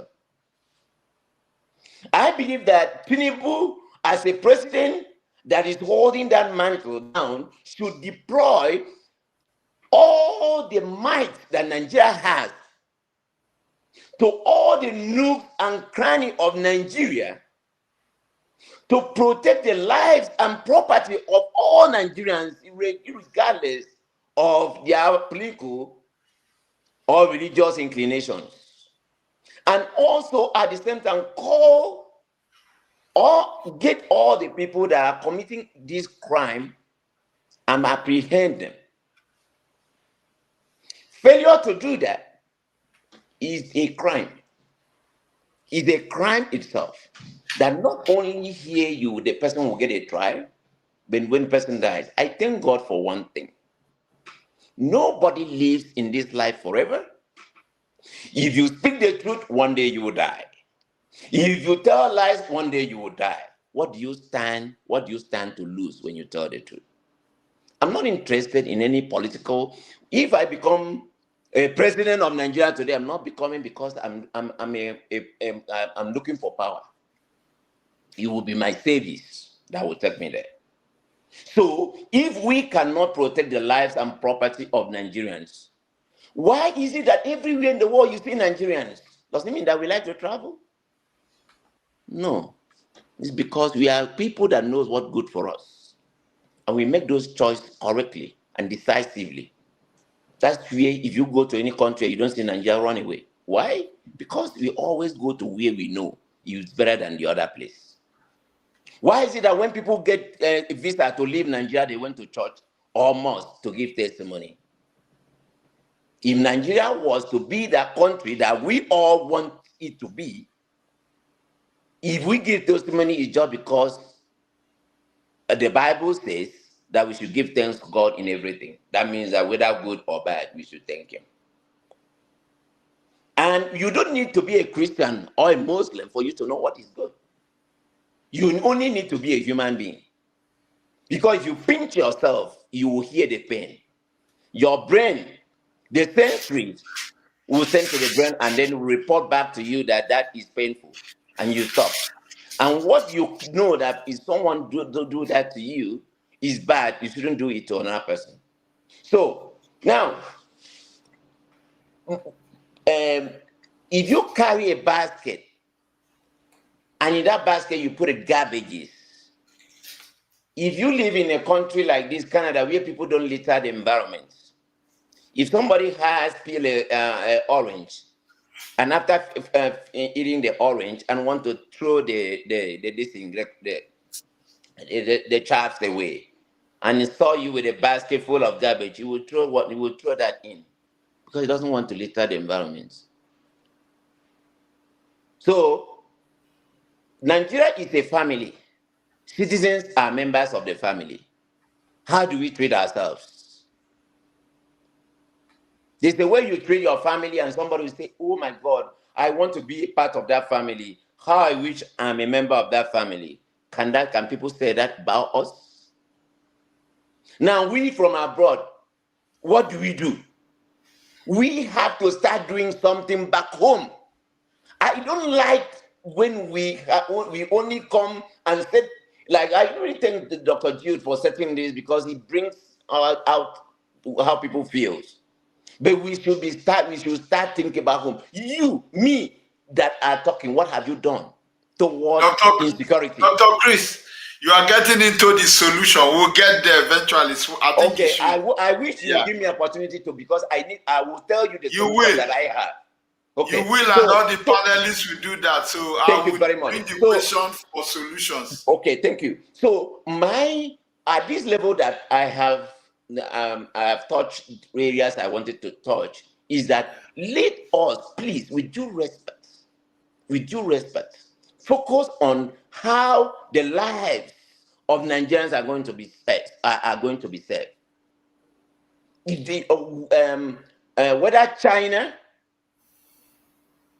whether US, and any other country, whatever they speak, sometimes there are people speak to you based on how you allow yourself. You give them yourself to them. If you don't give yourself to people, people will not have the right to be talking to you the way some of them will talk to you. So I will not go into that. I will say I want us to solve our problems internally, discuss it internally, and Jude, if after this meeting from this group we don't contribute towards the making sure that Nigerians in our own quarter are served, are safe, I will not be part of this panel next time. Okay. I want this Dr. Chris. panel. Let me No, come let me come. I want next time when we reconvene, we will state the progress that we have made over the time that between that time we had this meeting and the time that we will have the next one. Because I'm ready. No. Why I want to come in, sorry, I'm not interrupting you, but why I want to come in is for the panelists here, they are all like all of them, they contribute in their own ways, and we don't want to put anyone under any pressure. Even being on this panel is also a very huge contribution, because their wealth of experience, the views they are bringing is even more important, because there are so many people out there who just believe any garbage they get on social media. So what our panelists are doing today, if you look at their background, just like you, it's also very important, and they do their own personal contribution. So we won't be taking it from that angle. I just want to come in there and ask you, have you concluded, so that we can touch on other areas before we wrap up? It's almost 2 hours. I know. Thank you. Since I know you will give me opportunity again to bring the solution that I have. Yeah, you will. I just wanted to. Like I said, I respect every contribution. At the same time, I will not want to digress from how the lives of Nigerians could be saved. Because we have lost so much life, so much blood, and there's no blood of Nigerian. There's nothing in this life that worth a single blood of Nigerian from Nigeria. So I really, when it comes to human life, I told a different part. And when I say that, I really want us, based on how God touched your heart to start, let's do something in our capacity and see what we can do to curb this problem. And I'm ready. Thank you. All right, thank you, sir. So before I go to Dr. Jude DK, my namesake, please, I want to crave your indulgence, the panelists, distinguished panelists. I just want to add the questions that I have. So as you are coming in, anybody can come in after Dr. Jude DK introduces himself. But the question here is, I think that's the last question for today. And you can add anything you want to add when you respond. The question here is, what is your take on Tinubu's administration's response so far? Like, do you think the Nigerian government has responded? So some people are happy that they didn't go toe to toe, or how do you put it, in military parlance with Trump, like someone like the late General Sani Abacha would have done. So some people are happy that they took this approach. Why some people are also saying that no, as a sovereign nation, we should speak for ourselves. There are also people like me who are in between or indifferent, actually, because I didn't expect much from the administration. As one of the panelists, I think that was Kingsley. No, the Dr. Yegbile rightly said, and Kingsley also echoed the same. They are already planning for 2027. So governance is not even their top priority, not to talk of protecting Nigerian lives. Their priority now is how to get back. That is why you see all the governors decamping to APC. We won't get into that. I'm sorry about that. Sorry for digressing. So what is your take on Tinubu's administration's response so far? And how can this imbroglio be fixed? As in, what would you do differently to fix this? If you don't agree with their approach, what would you do differently to fix this? Having said that, Dr. Jude, the floor is yours. Please introduce yourself, sir, and any other panelists can join you. Maybe we'll start with Professor Akinyemi after Dr. Jude DK. Dr. Jude DK, you have the floor, sir. Okay. I think he's having network issues as well. Dr. DK. Okay, so, well, I'll hand over to you, Professor Akinyemi. Whenever Dr. DK comes back, we'll give him the floor to introduce himself and give his remarks. Okay. Thank you, Dr. Dike. I'm assuming you can hear me, right? Yes, sir. Yes, sir. Okay. Loud and clear. Good. Thanks again for all of the contributions. We've heard a lot of very informative, very provocative viewpoints today on this topic. I think, if nothing else, the discussion we're having right here, right now, is what we should have been having before now. And this is what I hope that will happen in the Nigerian space also, in Nigeria, in the media, among people, to start discussing this and to start asking and expecting accountability from the government. I think the consensus that I see building right here, even though we all have different perspectives and different ideas, is essentially that this is a domestic problem. And the only way it can be fixed is domestically among ourselves in Nigeria. Whether we're here overseas or in Nigeria, we all have passion for our country, and none of us want to see it go down this path. I think there's also a consensus that we need to be careful what we ask for.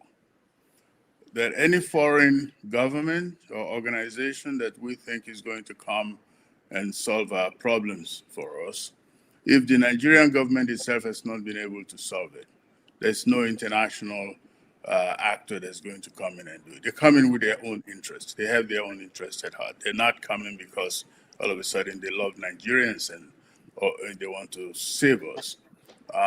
There is a place called Sudan right now.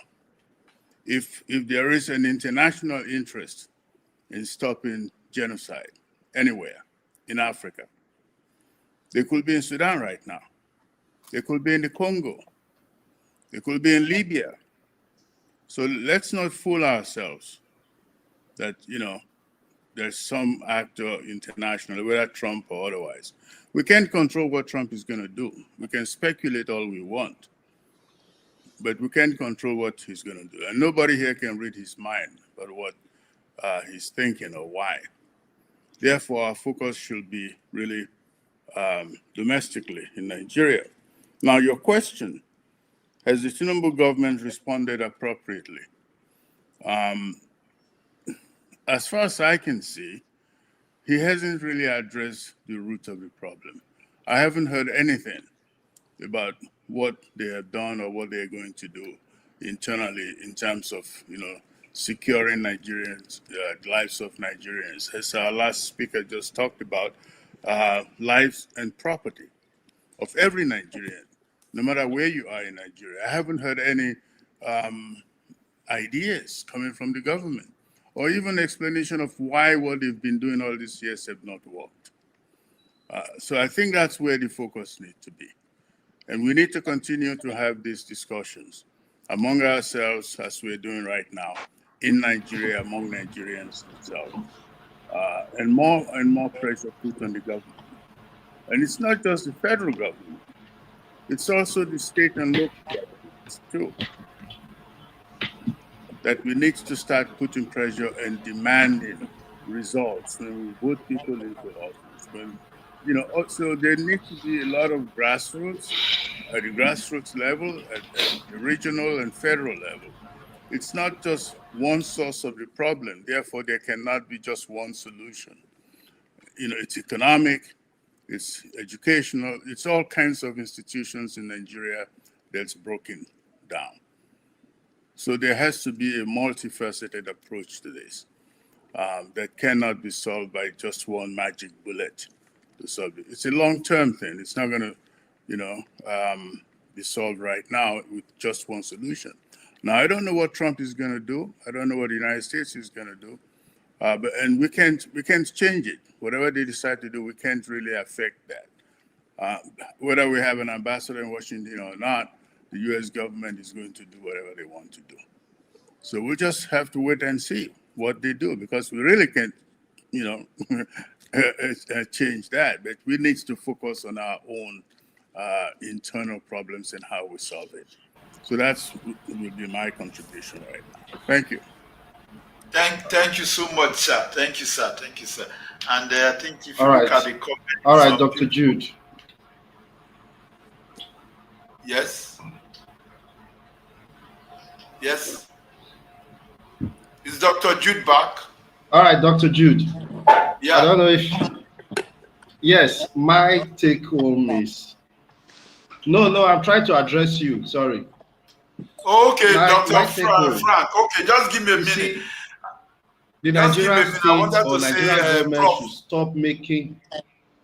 Dr. Nakemu, give me a minute, sir. You are next. You are next. I just wanted to say that Prof is having lots of people saying thank you, Prof. So if you check the comments, I've been going through the comments while you were speaking. So I think there's something you have going on that that the audience is agreeing with. So thank you so much, Professor Akinyemi. Yes, over to you, Dr. Nakemu. The question is the current administration addressing this in the right way appropriately? And if yes, maybe just add your own comment. If no, how would you do it differently? Thank you. I think since Trump statement regarding taking action, making Nigeria a nation of particular interest, the Nigerian government has been acting appropriately to addressing the issue of the genocide that is happening in the Middle Belt and Plateau and some other parts of Nigeria. For example, over the days, we'll be hearing cases of them neutralizing camps where these terrorists or bandits are camping. We'll be having news, and to a large extent, the news of kidnapping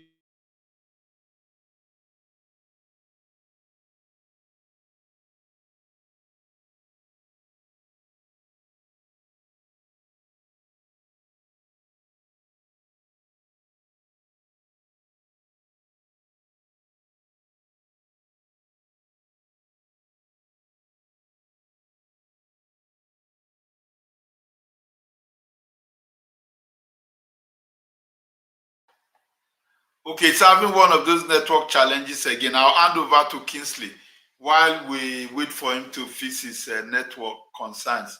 And this is one of the, I think one of the all right. All right. Can you hear me now? Yeah, we can hear you very sorry. well. Yeah. Sorry, it's a network issue. So the thing has reduced. But however, I need to add this to my observation as well. The Nigerian government should stop making non-actors, the activities of non-actors, most especially the perpetrator, the heads of all these bandits, terrorist group, lucrative for them. If you check critically, you will see that when these people decide to take amnesty, they become rich. Become rich overnight. They become rich overnight. And this, to a large extent, encourages other people that are not into this activity to start going into it. When somebody that has perpetrated terror against humanity, most especially the key players of these non-actors, you see them in the society in the nearest month, they are billionaires because government has decided to settle them. Oh God. Government has decided to settle them. You understand? So they should stop making the act of terror lucrative. If they go by that, go after these people, try them, convict them, jail them, it will discourage other people from going into such activity. I don't want to make call names. Even of recently, amnesty being given to terrorists, amnesty being given to well-known terrorists declared by the federal government wanted over time. They are making those business being lucrative. And young ones, new people have started going into that business. So to me, federal government should not negotiate with terrorists. Federal government should not, to a large extent, even grant amnesty. If you are disarming them, let there be disarmament, let there be rehabilitation, and let them be reintegrated. Fine. But try to give them amnesty in the form of monetary settlement.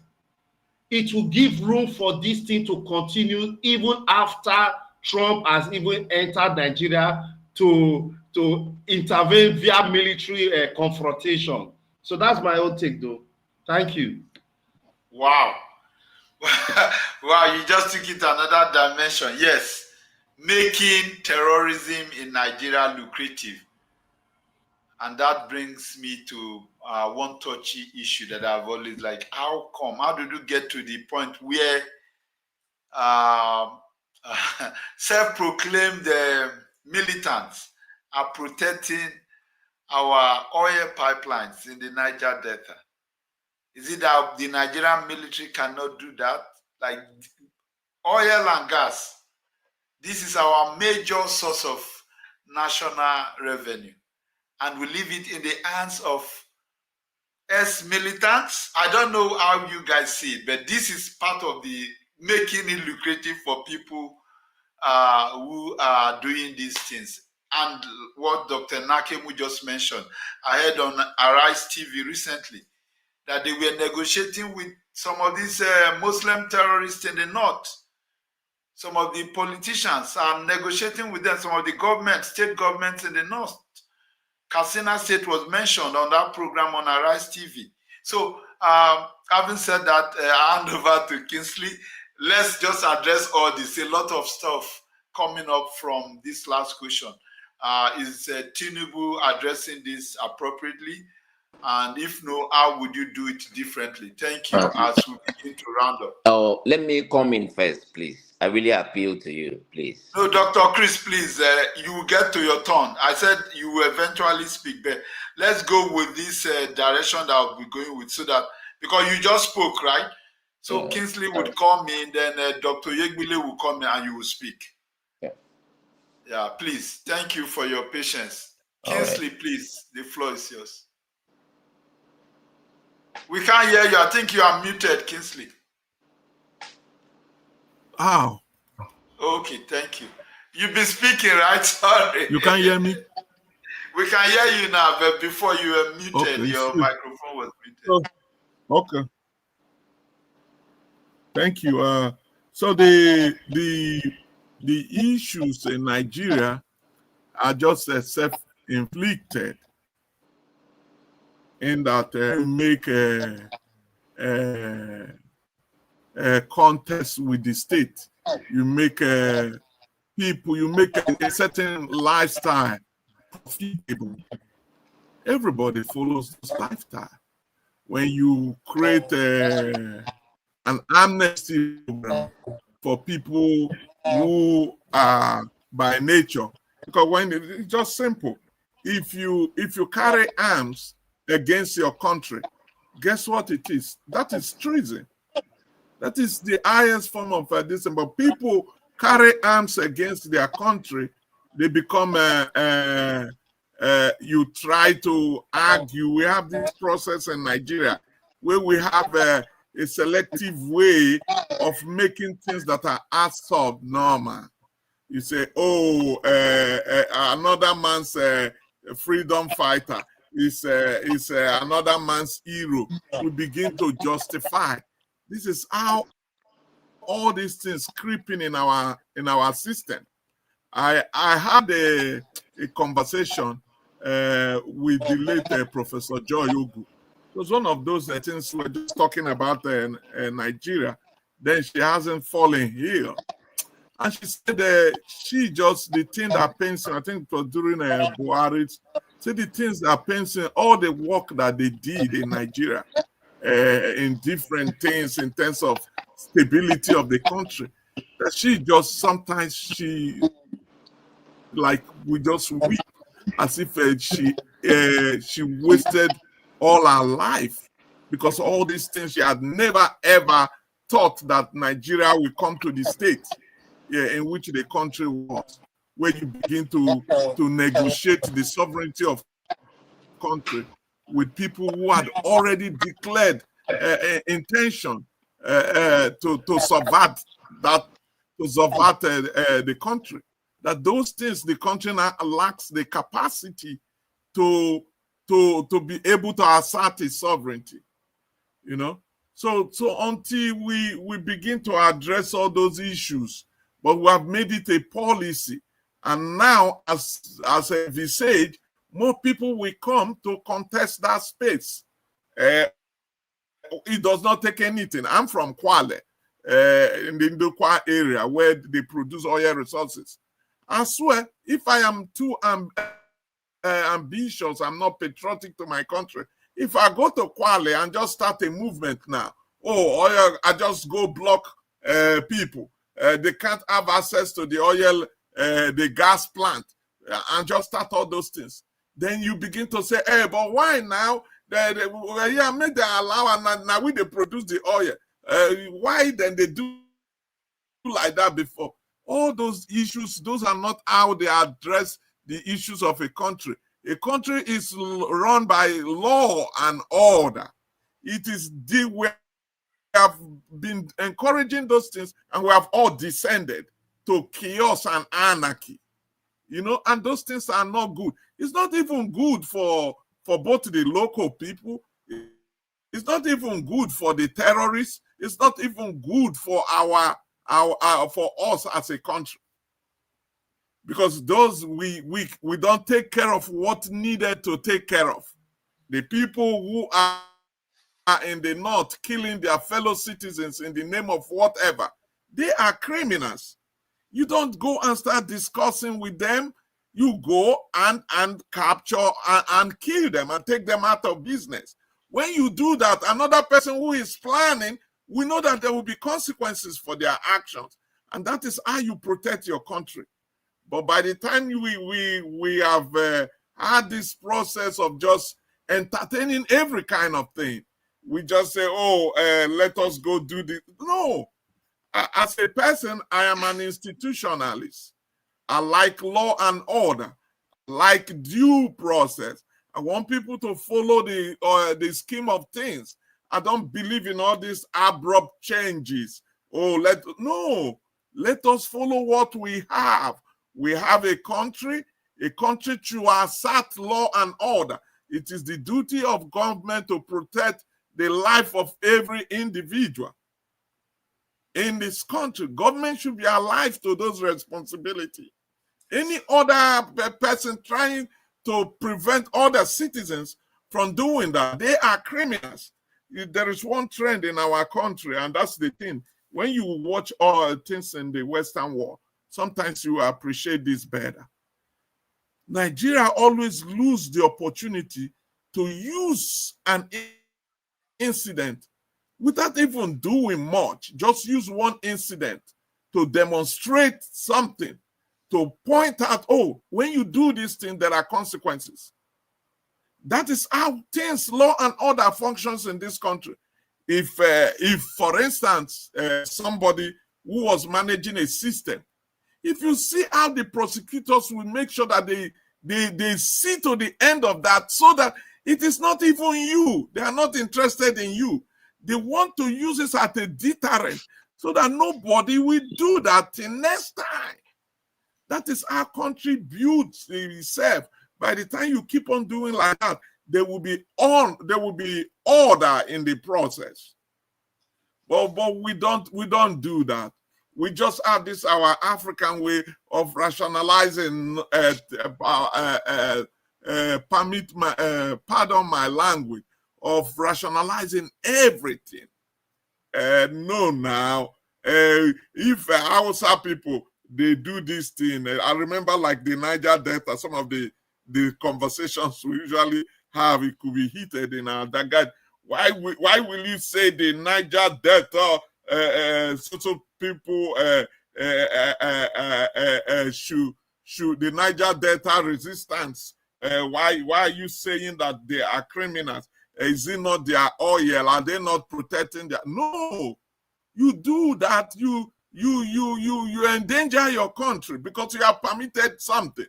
I was reading recently the Delta State government was doing a launching, and somebody, those people who are held the country ransom, the people who have subverted the process of oil, encourage oil terrorism, go endanger oil pipeline coming in. These are noted people that everybody knows. Like, what's that guy with loud mouth that just talks, open his mouth from the jaw area? I've forgotten his name.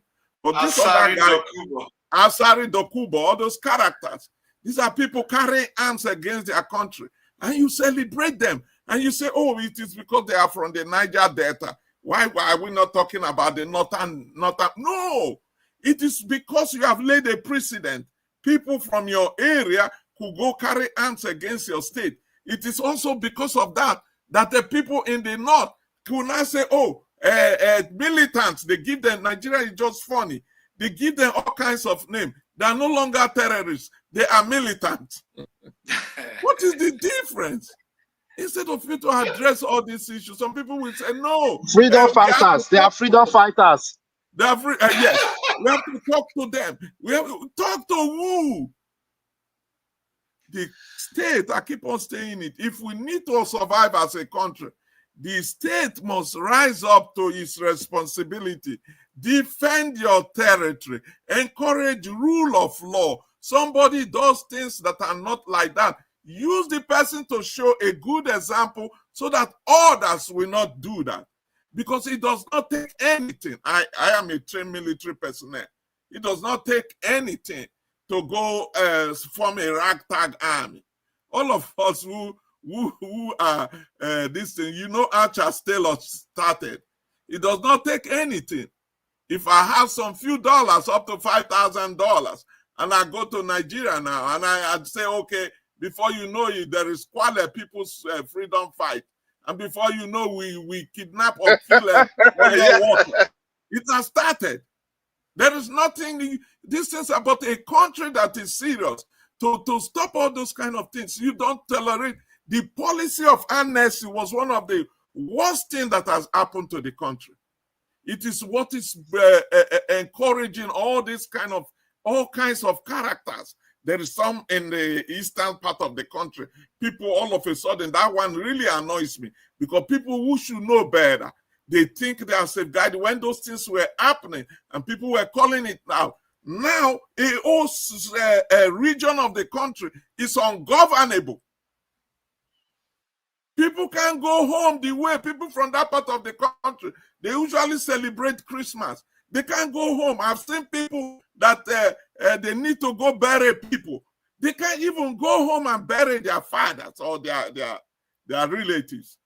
This is how unfortunate all these trends are. When you encourage those things, when you discountenance the due process, law and order, you make your country ungovernable. So that I won't really go out of how do we as a people, as a government, answer that question in terms of response to the Trump statement? The Nigerian government has done very well.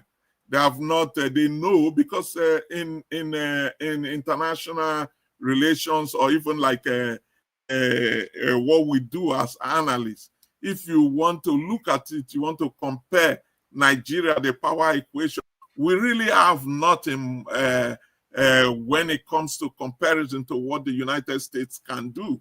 The only thing that it will be effective if, as an analyst, that I want to give 3 courses of action is for the government to face diplomacy, to see how they could make it so that if they want to go ahead, because right now the Department of War has given the Trump administration almost 3 courses of action. So one is saying they could land forces and these big carriers in the Gulf of Guinea waters. As from there, they will start doing things. Another one, the extreme one, there is the first one, they could start firing from anywhere, maybe from anywhere that they are anchored, or they will come closer to the Gulf of Guinea, or they could insert U.S. forces. Those are the 3 scenarios that are working on. What I will encourage is that if they really want to come in, that they should come in not like to come and subvert Nigeria. If they really want to come in, they should come in, let Nigerian government be able to work with them if the purpose is to assist us to get rid of the insurgent group and the terrorist nightmare in the middle belt of Nigeria, if they want to do that. But if not, let the Nigerian government clamp down, demonstrate a political will to end the problem. All those processes of negotiation and no discontenancy, full force go after the terror groups. Then by that, if you have done that, you know, you have fulfilled your obligations to both your country and your citizens. So in my own prescription, I would say let them continue to seek the diplomatic route, because saber rattling is not an option for us. We can't, what the US has compared to what we have, you know, we can't do that for our own good. So we just follow diplomacy and see how we can make, if they are bent on coming in, to see how we can make it, to see that way the two countries can cooperate and work towards the common enemy becomes the terror groups in Nigeria, and not a place where, like the Nigerian government is fighting with the US government. That will not be in our own interest, because if it is uncontrolled and the US just start being intransigent and started just attacking places, and the bombs start falling everywhere, communities, people start seeing all those things, you know, it could happen if we don't manage it well. Because the person we are dealing with at the White House is just somebody who will be watching Fox News, according to certain reports I watch. How did this thing come about? The man was just watching Fox News, and Fox News was saying, almost 2,000 Christians have been killed. And the next thing he just did is tweet out. The next thing he did was to tweet out that, they are killing Christians. I am the protector of the Christians anywhere in the world. The US is coming, gun are blazing, you know? So we don't even know, like some people are saying, we don't even know if those things could be serious, but you prepare, because it could be serious. He could want that tenure or that term, protector of Christians anywhere in the world. It will suit him. It will be part of his destiny, and he could go ahead and do those things to our own detriment. So let us continue to seek those diplomatic route, so that if the US wants to carry on with his threat of coming into Nigeria, that it will be a cooperative effort, that the common enemy are the terror groups, but it's not the two countries getting into conflict, you know, because it will not be in our own interest to start having those kind of having conflict with the United States in terms of military to military confrontation. You know, it will not be in our own interest. It will not end well for us as a country. You know, I could go on and on. We don't have the certain things that it takes to go into those kind of confrontation. And both our artillery system, our military power is in no way be able to compete or even be able to stop the United States. They have superior area power. They already have all those things. They see everything that we don't see. I said the common battle for present day is usually who controls the skies. We can't do all those things, but the United States has that ability. And because of that, let us see how, if the government can manage it well, to see that the common enemy between Nigeria and the United States is the terror groups that are operating in Nigeria. if they make it a way that they become the target, and it will be a cooperative effort between the two countries, maybe something good might come out of it. But if it is going to be conflictual, where the Nigerian government has not taken that, in fairness to them, they have not taken that route. President Tinubu is calling for the diplomacy. They are consulting with the United States government. If there is any way they could work it out, that the two countries could agree on how they could utilize the United States intervention. But if it is something that, okay, becomes conflictual, Nigeria is not involved in the process, the United States starts bombing, and they unilaterally carry those actions, it will not end well for us. It will be very, very consequential in terms of both threats to our own citizens. Though what the U.S. is trying to avoid, the killing of Christians, we will now start seeing the killing of everybody, both the Christians because if the bombs start falling, there is what is called collateral damage. You might think, oh, you are askance, it won't get to you. No, sometimes they make mistake. So they can target people in the militants in somewhere, and maybe the bomb ends in a major city somewhere in Abuja. All those people that will be affected,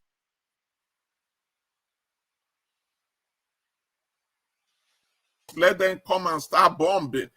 No, there are consequences. So are we continually commend the government response so far? They have responded through diplomacy, the option available for them. The only other thing, as Prof said, the problem in Nigeria is domestic. All these challenges to our security, the multifaceted this thing, contesting for space by all kinds of actors, criminal actors. In my own definitions, you have them ESN in the southeast, IPOB in the southeast. You have militant groups from the north. All those things, all those people contesting space, and all those things should be confronted. There is no need for this amnesty program, because it is those amnesty as a policy that is leading to more growth. People contesting for this with the state for authority. People coming to threaten the security and integrity of the Nigerian state. So that's my prescription, that going forward, our government should not be doing all those negotiating with criminals, making criminals, giving them money. You empower them. They've done it successfully. Where militants and the Niger Delta are presently multi-billionaires. What did they do to achieve that status? By being criminal elements, attacking oil pipeline, kidnapping oil workers. All those things should not be encouraged. Somebody who does those things are a criminal. You use the legal process to prosecute them to the full extent of the law. Thank you. Thank you, sir.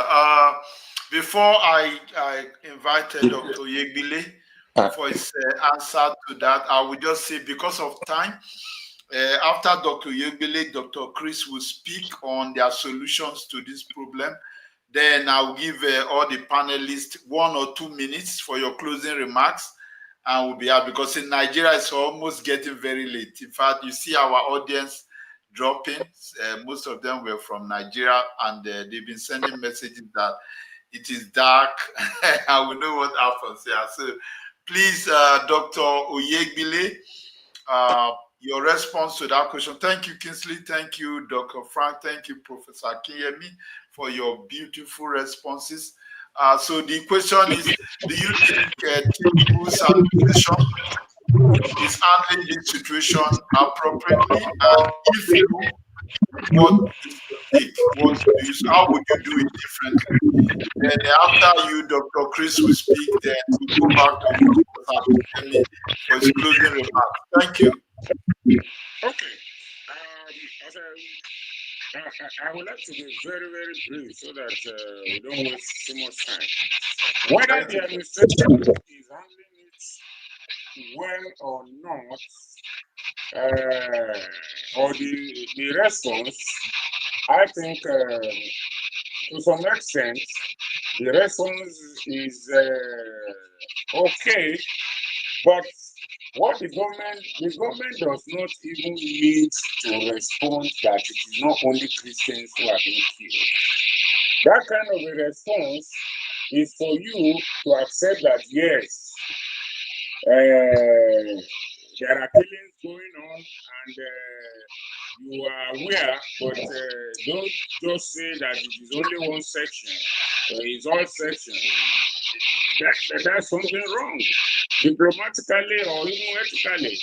Because you see, some of these things, they are just numbers when you are not concerned. They are statistics when they are far away.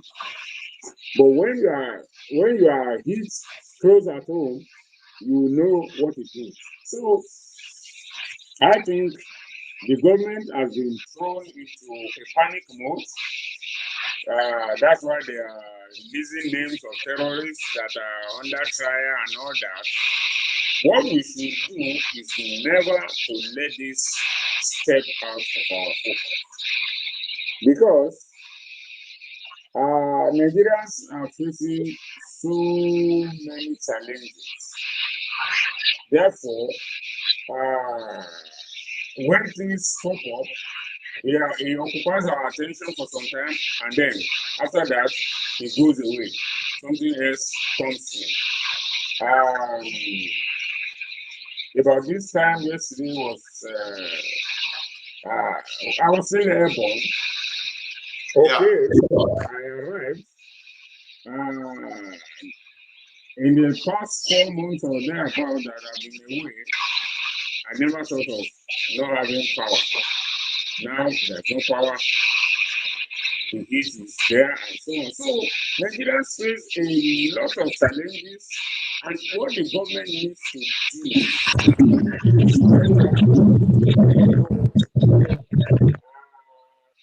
the government has been doing what is right, will Nigerians be applauding Trump for saying he wants to come and take out terrorists? No. Nigerians will feel that, oh no, we can deal with it ourselves. So I think rather than the government taking it as a direct challenge to it, it should see it maybe as an offer of help. That, okay, Mr. Trump, we know your country has the capability and the capacity. Can we cooperate to bring out or to stamp out these terrorists so that Nigerians can be in peace? I grew up in the north. I was born in the north. I know what it means to live in the north in the past. You can go anywhere, anytime. But in nowadays, even my youngest brother is still in the north, in Jos specifically. And anytime I ask him, why don't you come to the south? He's afraid to come to the south, not because of anything, but he has established himself there. If he comes to the south, he has to start all over again. So Nigeria has become such, we have that capacity, we have that thing that people live together. I grew up in a situation where whether you are a Christian or a Muslim, we celebrate Christmas together, we celebrate Salah together and all that. But things have gone the other way now. Everybody, one person, even somebody who has not gone to church in the last 20 years identifies himself as a Christian. Somebody who has not observed his 5 prayers per day, or what do they call it, and has not entered a mosque in the last 20 years identifies himself as a Muslim. So, what are we talking about? What joined us together is that humanity. I'm first and foremost a human being before I'm a Christian or a Muslim. I always tell people, perhaps if my parents were to have been Muslims, I wouldn't have been a Christian. I would have been a Muslim. I've been a Baptist all my life. Some of my family members are now in the Redeemed Church and the rest of them and so on, but I remain a Baptist. So that is the way it is. It is the way you grow up, and some things that you grow up with lives with you. So the government should rather. The other day now, I saw that the Archbishop of Abuja visited the president and so on. All those ones are not necessary. They are photo ops. They are photo ops. So what is the visit for? Just to demonstrate that the president is he's not tolerating Christian or Christian. Then they start to advertise. His wife is a Christian, is a pastor in a leading church, and all those things and all those that. No. See, a Christian marrying a Muslim is not an issue. The issue is, how do you treat others? How are others treated? So I think the government should face the issue at hand and work towards resolving it. That's all, I think. So I want to stop there for now. Thank you so much, Doc. So I hand over to Dr. Chris while other panelists get ready for their closing remarks in 1 or 2 minutes so we can wrap this up. Thank you. Okay. Thank you very much. And I sincerely thank everyone that has contributed today. It's a very important session. I want to also contribute first to the Dr. DK. I really thank you for putting this together. Please, next time, allot time for everyone. So in that way, we can manage the time very well. And if necessary, stop us when we try to overstep the boundaries of that time frame. We will be able to summarize our contribution within the time frame. Yes, like I said earlier, I believe in solutions. Because Nigerians have talked, they have discussed, they have said so much that if change comes through that, Nigeria will have been one of the best countries in the world in terms of leadership. Now, bringing this solution, there's one background of mine that two things always seem very funny. Each time I think about it, it makes me have mixed feelings. One of my background is physics. I'm a graduate of physics. And there are two things that sometimes I don't understand. The why is like that. So there's something called work, W-O-R-K. In physics, it says that work can only be done when there is a force application to an object and that object moves in the direction in which the force was applied. Then I ask a question. So if the force is so mighty and it on that object and that object kind of slides by sideways, not in the direction in which the force was applied, can that be considered work? They say no. See, regardless of that force that was applied, they say yes. That's one. The second funny thing in physics is law of motion, the second law of motion. He said an object will lie on a state of rest until an external force or something external act on it. Then, how do I apply this to this solution? We may be doing the right thing, saying the right thing, but if solution is not offered and that working towards that, it will be like the force applied to an object, but it slides away from the direction in which it was applied. I will appeal to this panel and the members of this panel and to Jude, you, including myself, after this meeting, let's write a letter to President Tinubu addressed to him. The letter content is going to be very respectful. One thing I always say, if you're a bold leader, a bold person, be very bold. Don't be disrespectful, but fear not. And the letter will address certain contents. And the principle of the content will be the lives and property of all Nigerians, regardless of inclinations. By that, he has to deploy the might that we have as a country, that sovereignty that we've been talking about, to all the cranny where Nigerians are suffering in their farms and all that. I give you this.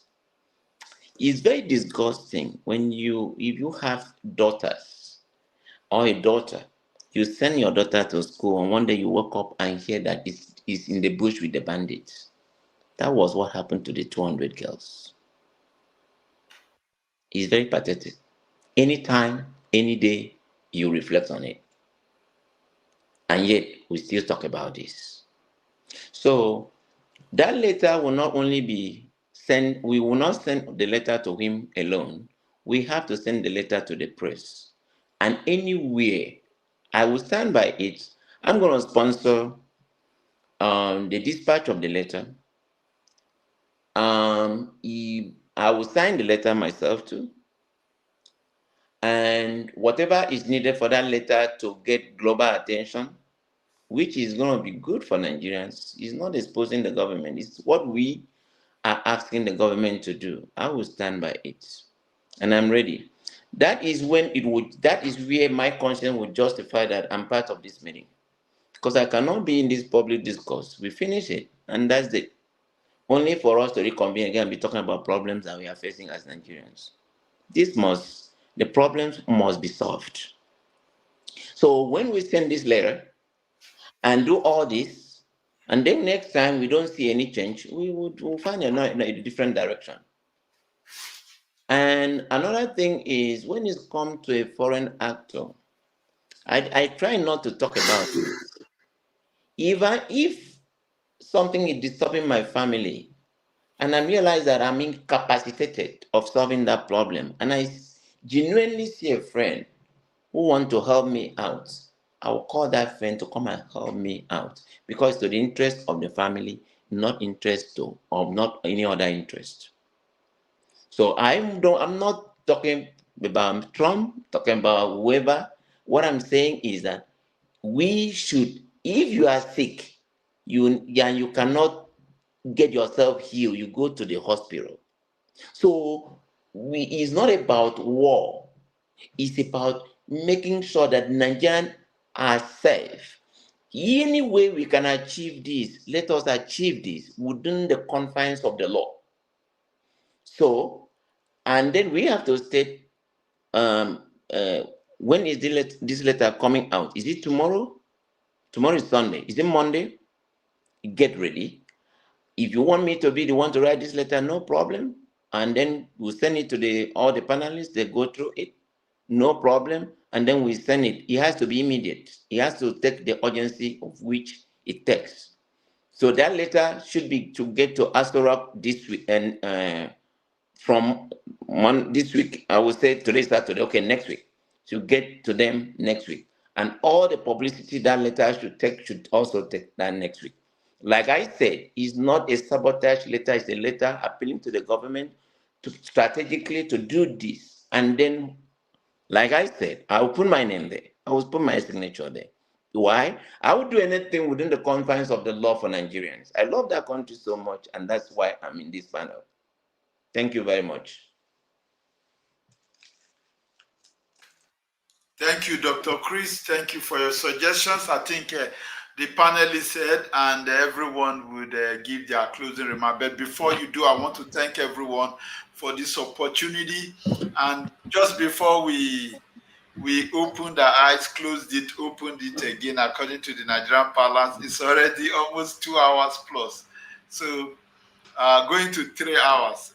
And over 3 hours. Yeah, most of the audience members are going to bed in Nigeria.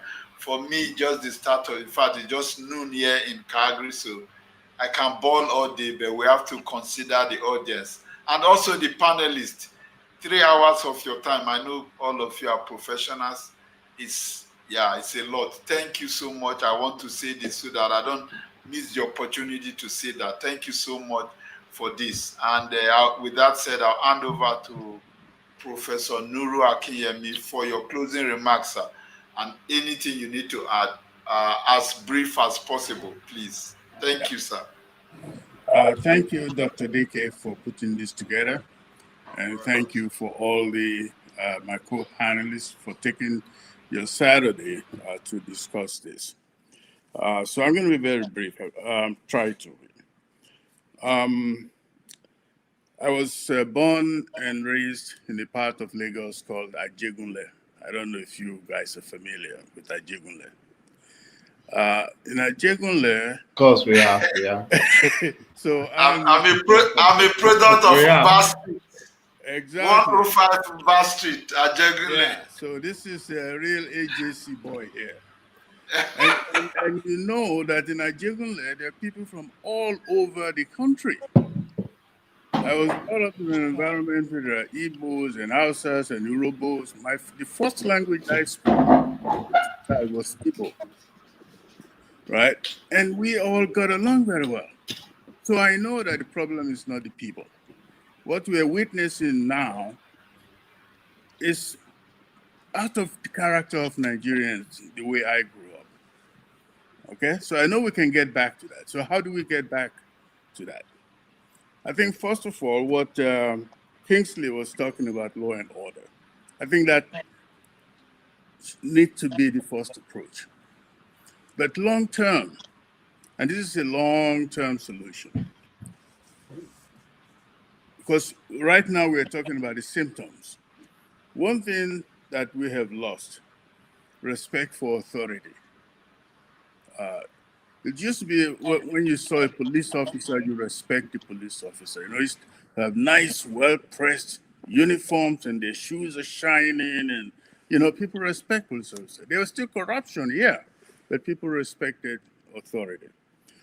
Community policing, I think it's important. We have a federal police system where a policeman is posted from Kano to Ibadan to go police, and he doesn't have any commitment to that community, doesn't speak the language. So we need to get away from this federal police and have state police, where the governors are responsible, where you have community policing, where the police identifies with the community and is committed to protecting that community. Educational system.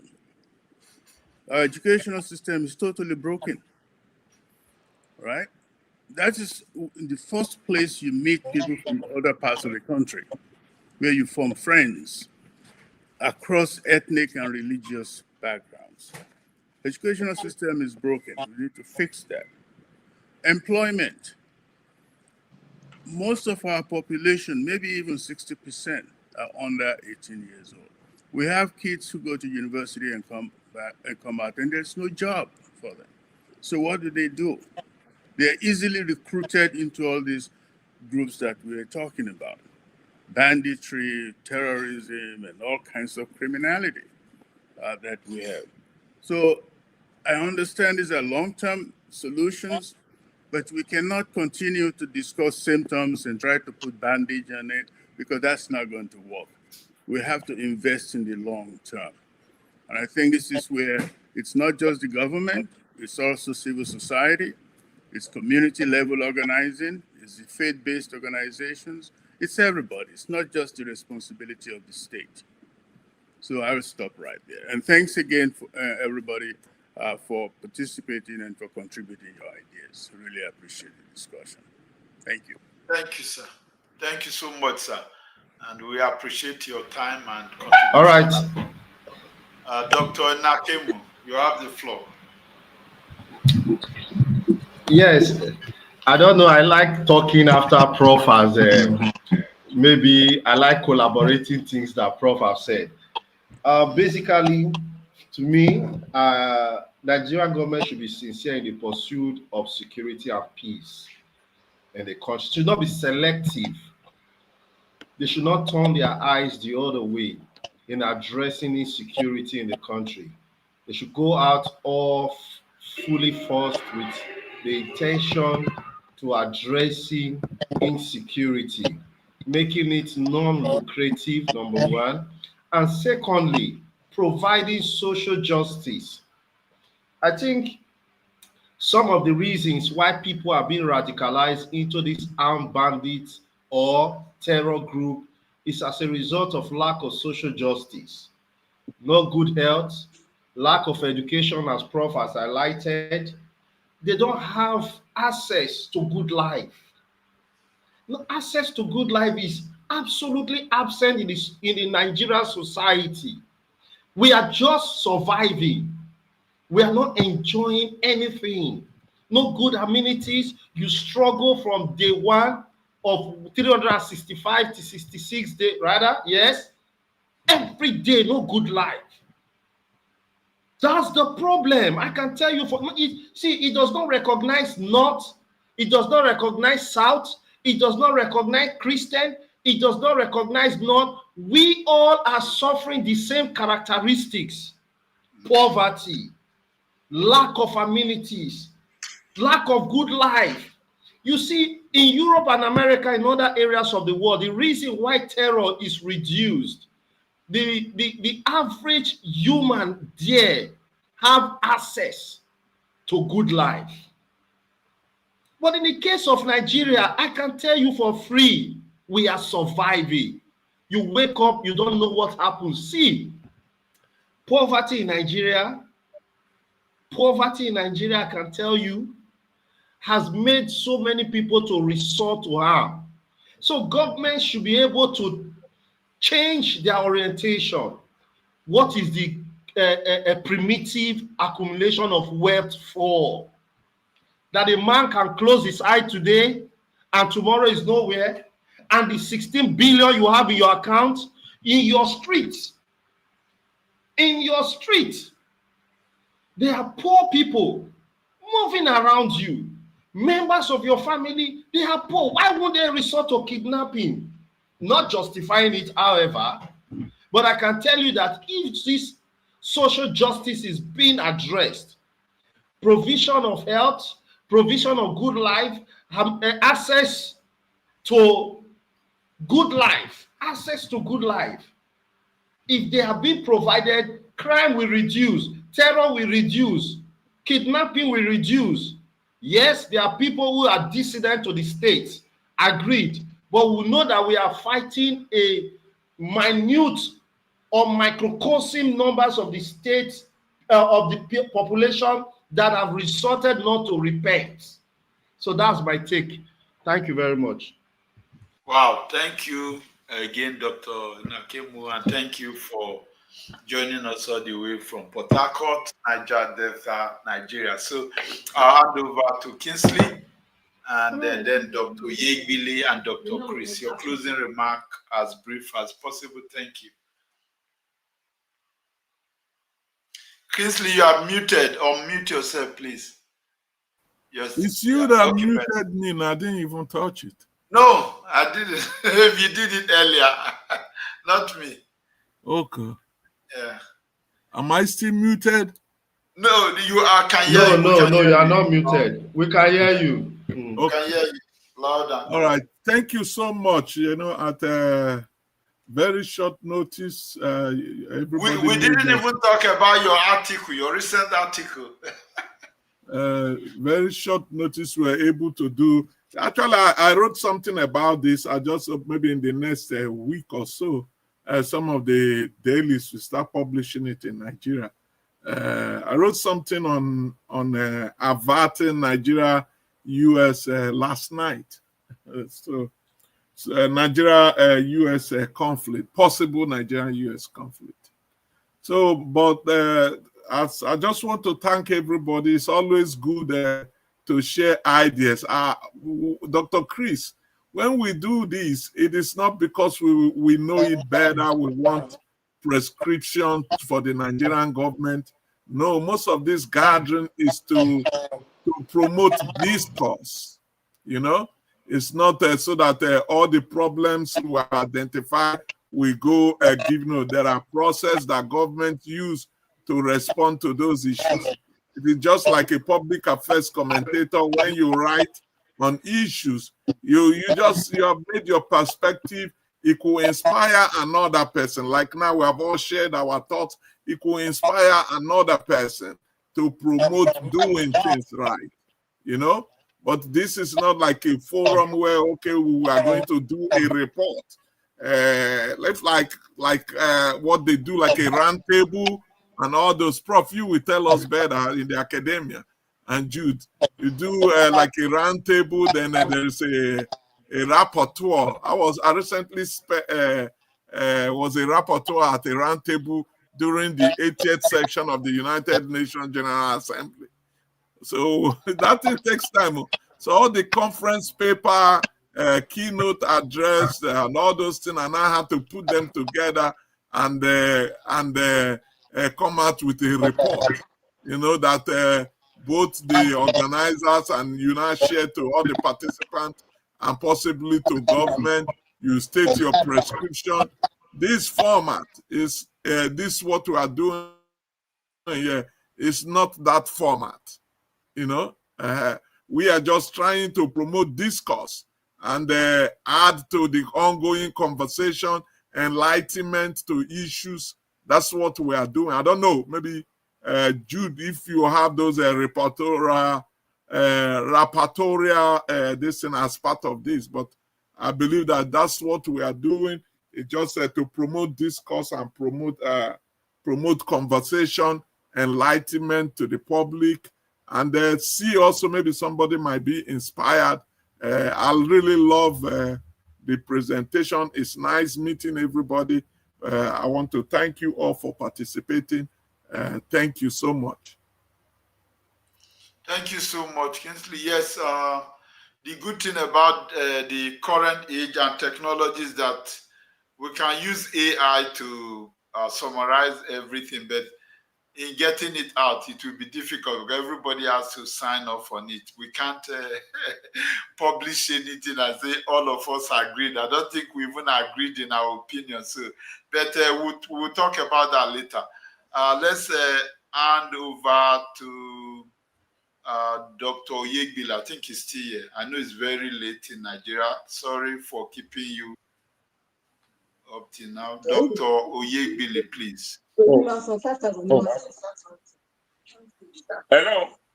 Yeah, we can hear you, sir. Yes. Your closing remarks and yeah. Okay. Yes, as I've said, really appreciate the effort put together to do this, and everyone who has contributed. The discussion has been very good, and I didn't even know that we are spent so long. I agree with, I think, Dr. Okonkwo. I hope I'm correct. Yes, yes. Our discussion should not just end here. We need to, whether they will listen or not, let it be said that this was our own viewpoint, and we think the government must act. The government must act. Yes, we may say that the whole problem is not, did not start with the Tinubu government. The Tinubu government is just 2 years old. But the government under which the thing was taken to a new height was an APC government.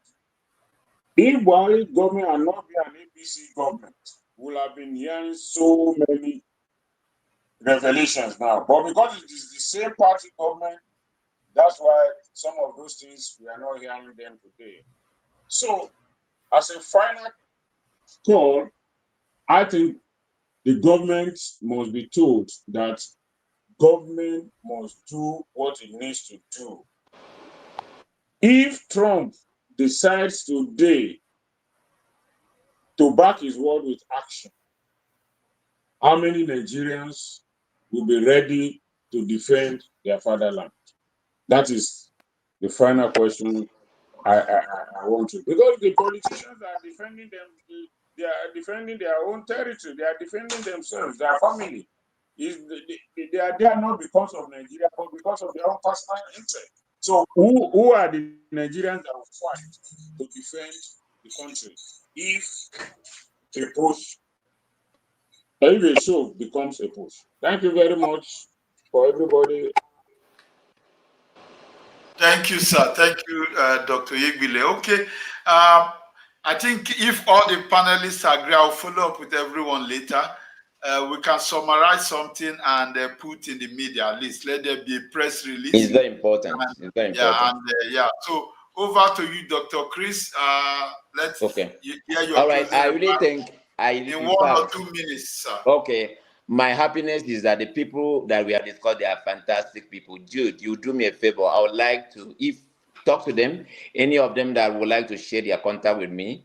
The other prof, in fact, the way you can see the way they talk, the way they express themselves, it shows maturity. These are, you see, where in the world do you see this caliber of people? Where in the world? Show me. Show me. Even the Trump that you guys mentioned, do Trump organize the way we organize? Look at the way people speak. Look at the way they show off, knowledge and wisdom in expressing. It doesn't matter whether I agree with them or not. So I would like to have their contacts, not for any other thing, but for humanity's sake. And just like the other person said, we are not supporting someone's opinion because of that person, because of the need. It's always good if you go and if you do something, there should be evidence that you did something. If you buy something, it should be there. You should not buy something and say, "Oh, I just come to the market, I just buy, but I don't want anybody to say it." We had this thing. We cannot. We are already. We are having this meeting, and the meeting is how the love.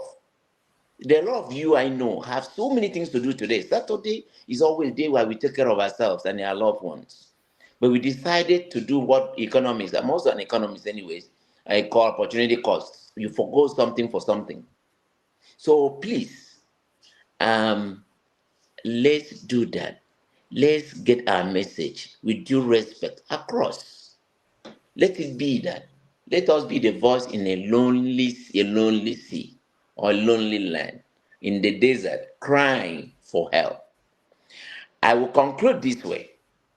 If you ask people that drown in the water, they will tell you that in the process, even if a snake, as they are scrambling to survive, and they lay their hands on a snake, they will grab it because why did they grab it? They grab because they think that will rescue them. When you get to the last minute of your life, that's when you know how important life is. So please, now that we are alive, let our legacy be that we have done our work. And our work is that we are not vested with that AK-47 to go and stand and protect the territory. But we have people that does that. We have the people that the defense. We have people that we are put in different perspectives. And I would say, let us put all these things that you said together, send it to President Tinubu, send it to the press. Like I said, I will champion it. I will champion it myself. Thank you very much. And then don't forget to let the panelists request from them. I would like to have their contacts if possible. Thank you. Thank you so much, Dr. Chris. And this brings us to a close. Of course, most of the questions, I flashed them, and some of them had been attended to. But one thing we do here, we encourage the audience and those that will be watching later to follow members of the panel. So you see their names there. We have Professor Nuru Akinyemi, Dr. Frank Nakemu, Mr. Kingsley DK, Dr. Olayinka Oyegbile, and Dr. Chris Okonkwo. You can follow them, send them inbox messages, but if you can't, send me follow-up messages and I can share with them. And with that being said, thank you all so much. I would apologize that we got to 3 hours plus. That was not our intention, but you know this topic. In fact, any topic about Nigeria, this is how it always ends, because it's complex, and it's not just it doesn't just have implication for Nigerians alone. Anything that happens to Nigeria affects almost the black continent, Africa and beyond. So please bear with us, and thank you for joining us. For those who are watching later, please share and like, make your comments. Within now and the next quarter, we'll come up with another session, and you'll be the first to know. Thank you so much, and do have a good evening for those who are in Nigeria, and for those of us who are here in North America. Please do have a great day. Saturday, have a nice time with your family, your community, if you have any community program, and we'll see you next time. Thank you, and God bless. Thank